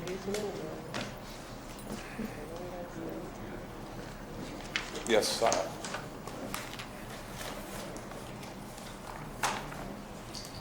One with the dollar. There you go. So what I heard you say is that, you know, talking about being dependent on contracts and grants and this sort of thing. So you have a list here. So I'm assuming I'm going to add the jail Correct. one through the Community Foundation. Correct. So when you talk about pooling resources, I take it that you're not pooling from the court security services when you need somebody to go out to assist a deputy. There's times when we do. Okay. There's times when we do. We try not to. And really it depends on the particular grant or contract. Some of them are incredibly difficult to move somebody. Some are a little easier. And then we also look at the aftermath. What happens after we pull them out? And what we found is every time we move somebody, it causes 3 other forced moves. But to answer your question, we will pull somebody. In the fire, we pulled people out of there because we do have a limited backup plan for trial court security. Okay. So with East Bay Mud, Hogan, Maloney's, those are all patrol type folks. Or Correct. Positions. So when I heard you say you like to kind of reduce the, you know, the heaviness of the contracts, would you still have these contracts? But yet looking at general fund monies to supplement what these contracts cover? So for instance, if we got rid of East Bay Med, Hogan, and Maloney's, we'll say that's 4 deputies, you still want to keep those contracts, but yet have 4 more deputies on the patrol side by the general fund. Sure. So let me make sure I'm understanding your question correctly and make a comment or two. Some of those contracts, if we aren't there, the beat deputy is responding to those calls anyway. Right. It's not like we can't say we're not going. So we would want to have those contracts, but what happens is when you get to minimum staffing and somebody's missing, then you decide, do you staff Valley Springs, which is the busiest beat in our county, or do you staff the contract? Common sense tells you, you staff the busiest beat in your county, it's what's good for public safety. Right. But the problem is, when we don't make our budget revenue, we get phone calls and internal governmental pressure about you not making your budget, So it's a balancing act. Those contracts work well because they can supplement us, and I think I mentioned to the board before, trying to establish a working relationship with some of those entities. Some of them are pretty good when you have to leave for a little while to go help on an emergency. Some of them are keeping very close watch on you, and as soon as you leave, they're not wanting to pay you. So that's where our patrol sergeants have a burden to make that decision, about whether or not to pull somebody off to handle the call. So those aren't bad contracts, but we've become too heavily dependent upon them. And when you have so few people on the street, you're seeing them having to leave more. They're having to leave those contracts more to back people up because certain calls require, backup, support. So you really don't want to eliminate those contracts or grants? You just There's a couple of them I'm probably going to recommend eventually we get rid of them. I don't want to really tell you publicly which ones, but there's one of them there that's a problem. Okay. In my opinion. So it's just more or less, the contracts are helpful because they're providing a service to the community and that public safety of, say, the East Bay Med one. But really what you're looking for is the increase of deputies under the general fund. Absolutely, and not so much because I want to suck money out of the general fund. It just allows us so much more flexibility. And it doesn't create this cascading effect because every time, even when we promote somebody, it's 3 and 4 personnel moves, and it's not just our office, it's the CAO's office, it's HR, everybody gets affected by that, down the road. And then when those employees, and I are being paid only partially out of some of those funds, and that's again why Maria's here, because some of these employees are being paid partially out of one fund, partially out of another fund, and it's a nightmare. Right. A tracking nightmare. And so you have 14 active on patrol. What is your, I don't want to call it magic number, but what is a good number to have on patrol? I'll tell you the number I would like. I'd like 24 because that's where we used to be. We were able to run 3 shifts and you can have some overlap. We can cover the beats better. We can have our 5th beat again. It just gives us a lot more flexibility. Right now, that actually is not a good number of 14 because we're running each shift right now. We have 2 shifts per day. You have 3 guys on each shift. So you got 6, you have 12 people, 12 patrol deputies plus a couple of sergeants. So the 14 includes the 2 sergeants that we have on shift too. But they're not able to do their jobs. When I was a sergeant, I was doing backgrounds like you talked about so that we get more people hired. It's hard to do a background when you're sitting inside of an office or when you're out on the street trying to help patrol. So ultimately, 24 is the perfect number for patrol because we have 3 shifts, 4 guys. We have an overlap so that we're not, it makes the streets a lot safer. And for not only for the deputies, but for the public too. So 24 including your contracts? 24 including the contracts, correct. Because the contracts, again, like Captain Macedo said, those are standalone. Those are contracts that we have. We just have to utilize those people to backfill. Again, when I was on the street, when I was going to Valley Springs, or let's say I was in Angels Camp, and a call came out down in Valley Springs, and my guy's in West Point, I have to send my Comanche unit. I can't let the public stay empty-handed. So I'm pulling a guy off of Comanche to go over to take care of the call in Valley Springs because my guy's in West Point. And now we're not getting paid because he's going to Valley Springs. Okay, and your resident deputies, are they part of that patrol number? The resident deputies are part of the patrol side, yes. Okay, and so the next slide on number 7, when we talk about hiring and vacancies, in the operations and dispatch, 16 were hired last year, is what I'm hearing? Correct. And 7 stayed and 9 left? No, 18 We had 18 that left. Of the ones hired? Of the ones hired, we hired 16 people. And they might not be all the same people, but a total of 18 people left. And if you want to go back even further, when I started in 2002, we had 60 people from sergeant down, patrol staff alone. In 2015, we were at 39. So we lost 21 people in a 5-year period. This is just in 2015-16, the way the vacancies went, with the people that we were hiring and the people that were leaving. I guess I'm just still trying, because We're I down 2 people. have my little lines here, and so when I see 16 hired and 7 are not reflected on this list, then I'm assuming on this list, in addition to the 18, it includes maybe some long-term people that left too, correct? Yes.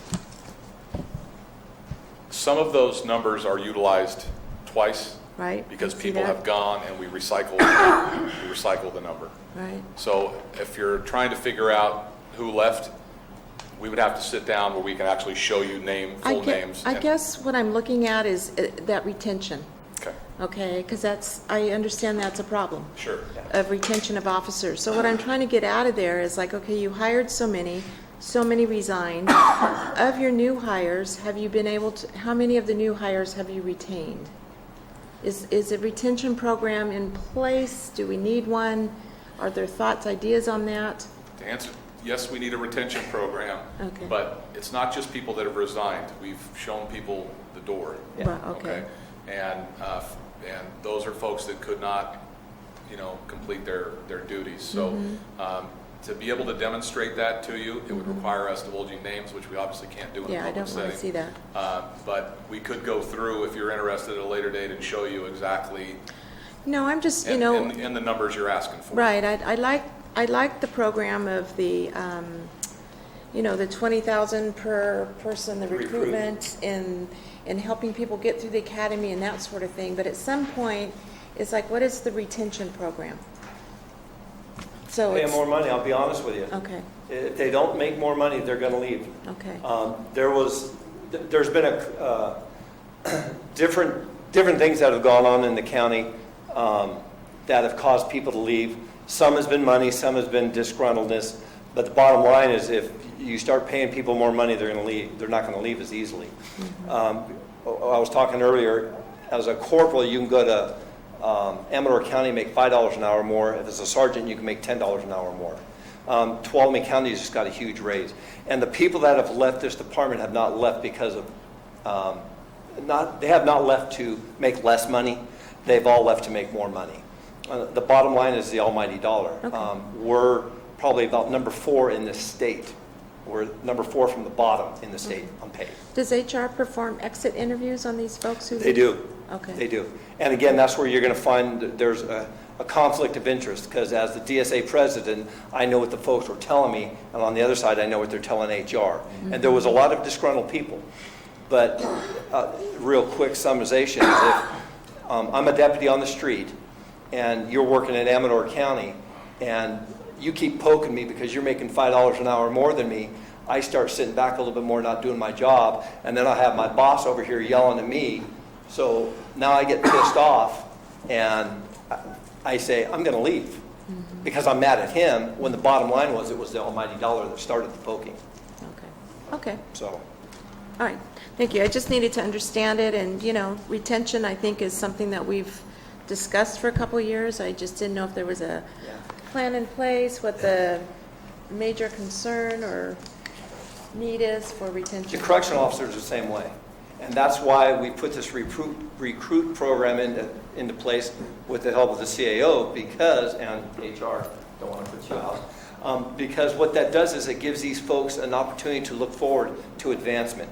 It's going to make them want to stay here longer. So that's part of the retention. Okay, good. All right, thank you. Yes, sir. I'm sorry. Sheriff, let's talk about vacation, sick, injured. That affects your manpower. of the Absolutely. employees, Is that correct? And that's what the captain is talking about earlier. If you look at the total numbers, when you have people that are out sick, they're sick, or they're out because they're on a workers' comp claim, or if they're on administrative leave for some reason, that's a body off the street. Now we have to try and backfill that. That's where that cush comes in, where you have those extra people. If we were running the 3 shifts that I'd like to have, that wouldn't be such an issue, because we would always be able to make it work. As it stands right now, when you're running at bare minimums and you have people coming away, that's when we start calling people on overtime. In fact, I don't have it with me, but I looked this morning at our patrol staff. We have people that still have to take vacations. And there are 2 guys that are working today that would typically be on their days off. So there's a huge cost in overtime to us, to the county. And then on top of that, now you have somebody who's working a 12-hour shift. You're making them work, instead of 4 12-hour days, you're working either 6 or 7 12-hour days. Now you're looking at the repercussions of them being tired. They're in a vehicle pushing around for 12 hours a day, and they're beat up. They start getting disgruntled because they're working so many hours.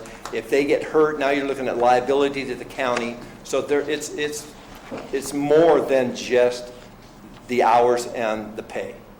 It's a totality of everything, because if somebody gets hurt and they come back to us and say, well, why is this guy working 7 days straight at 12 hours a day? When's he going to get some time off?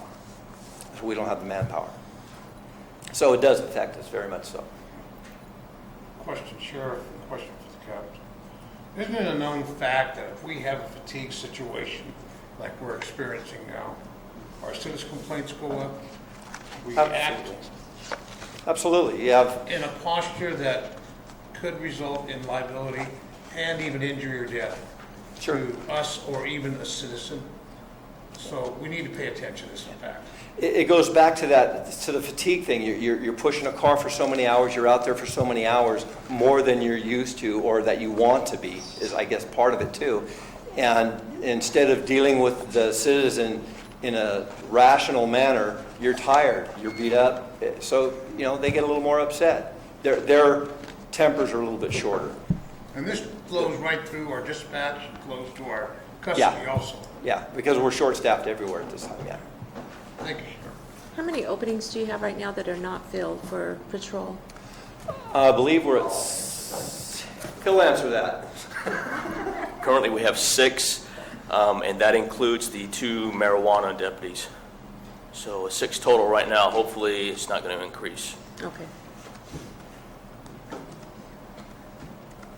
So 4 are budgeted currently that are just regular patrol, and 2 are coming from the medical marijuana fee structure. But you got to remember that the 2 that we brought over for the marijuana investigations came from patrol, so we have to backfill them to even it out. Yeah, so right now we have 6 altogether. I'm just trying to break it down in my head. Thanks. And then just on top of that, we still have positions that are in the parking lot that got pulled back many years ago, which would get us back up to that number of 60. What do you mean by that, parking lot? I kind of got lost. Shirley, would you like to explain the parking lot? Because I don't even like the term supervisor term. It's I'm sorry, I didn't say something bad when I said it. It's not one of my favorite terms either. I remember 3 years ago, I think it was, there were vacant positions that went unfunded due to we asked departments to make a reduction in the budget and their general fund contributions. And there was concerns by department heads that allocated positions that they were leaving vacant and unfunded would just kind of disappear. And in an effort to theoretically make it easier for them to request those positions back if funding became available, instead of deleting those positions, they were, and I'm not even really sure who coined the term parking lot, but they were placed in the parking lot. So they're out in the back 40. Blame it on somebody that left. No, I don't remember who used the term, but it was the recommendation of the administrative office to make it easier for them to return those positions once funding became available, less justification. So they're kind of just sitting out there in limbo. They're imaginary. Obviously, at some point, it's going to come down to dollars and how do you fund all of these requests, not just this year, but moving forward. And I would just ask that you please read my budget memo, the first page of it, as it relates to the general plan and establishing designated funds and public safety funding that does not get spread out to all these other agencies that may be loosely affiliated with public safety, but some of those funds get funneled directly to the sheriff's office so that when we do have issues, that there's money readily available. I do believe, with all the controversy we've had over the budget for all of these years and some of these contentious budget hearings, that's the way out of that problem. And you're going to have to establish some designated funds for the sheriff's office and impact fees and land use issues and what have you. There's a way to fund some of those things for the future. It may not be a magic bullet, but it'll certainly hopefully keep us from. And one of the things that I discussed with Captain Macedo, but have not had the chance to talk about with Sheriff DeBasilio, is separating. A lot of counties have a public safety fund. It is separate from the general fund. Therefore, the rollover that occurs at the end because they have saved money or have set money aside remains in the public safety fund, where now it just rolls back into the general fund for everybody. And that is something we have discussed. We have talked about it with the auditor. But usually those public safety funds do include not only the sheriff's budget, but probation and district attorneys. And there still is a way to segregate those funds for the salary savings for the rollover. So that may be something, again, to talk about in the future in a way for the public safety entity to realize those savings that they have incurred in the course of a year within their budgets. Good job. So the ordinance that Jason Robichaud put together for fire is basically based on getting funds for them on new builds and, when it's newly built. You guys don't have anything like that, do you? No, there's currently, obviously fees, but as far as where those fees get directed to, there's some opportunities there for the future, and I've done presentations for the board before. It's something we should probably revisit at another time, but there's opportunities there. Well, I'm just wondering if, because that ordinance, we started that, it was an introductory ordinance. I wonder, is there a way to piggyback onto that because then it would just be a nexus study. And that, I believe that was for their capital improvement plan that has to go through the planning commission. I'm not familiar enough with what is allowed. I know through fire departments it is. I don't know if the same is true for the sheriff's department. I think that's something we'd have to research with county council to see if that's a possibility, but it's something that can be looked into.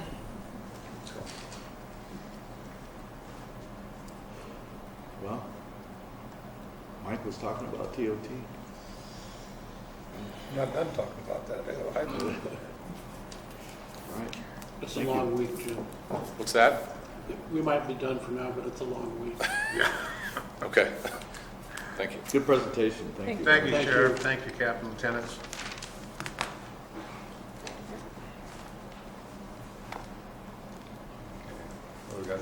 I was thinking I was going to hear from Lieutenant Hewitt a little bit more. We just do the recommendation now? No. Deliberation? We need to recess. Recess until Recess. starting at 9. We have dinner and then come back? No. Give him a note, Lieutenant. 5:17. Not tonight. You want to get into this now? Usually we do this at deliberations. Once you have heard from all the departments that are making presentations and any departments that you have questions on, we will usually come back and we'll do deliberations. I will put up on if you've been here before during it, I'll put up a spreadsheet with what the department requests are that have not been included in the budget, the funding source, general fund, or something else, and then the board can act on and provide direction, and then we It's return. like hearing the whole story. Gotta hear it all. I do just want to note, Shirley was kind enough to schedule us up front today. The sheriff and I are leaving town tonight to go attend some meetings regarding marijuana issues. Some folks from Colorado are coming out to meet with some law enforcement officials in California, so we're not going to be back until Friday. So hopefully Maria will be here. If there are any questions, though, I'll be contacting her. So you're more than welcome to funnel any questions through Ms. Hinsey to us, and we will be back Friday if you're deliberating on Friday. We'll just grill your lieutenant. That makes it a lot easier for us to make a decision. Yeah, when we're not here. Thank you. They got big shoulders. Thank you. Thank you. Recess till morning at 9. Need a recess? Yeah. And recess until tomorrow? Recess to go on. Recess till tomorrow? You're called. 9? So we're going to recess till Okay. tomorrow at 9? So now the sheriff is finished, we will recess till tomorrow at 9 to continue the budget hearing.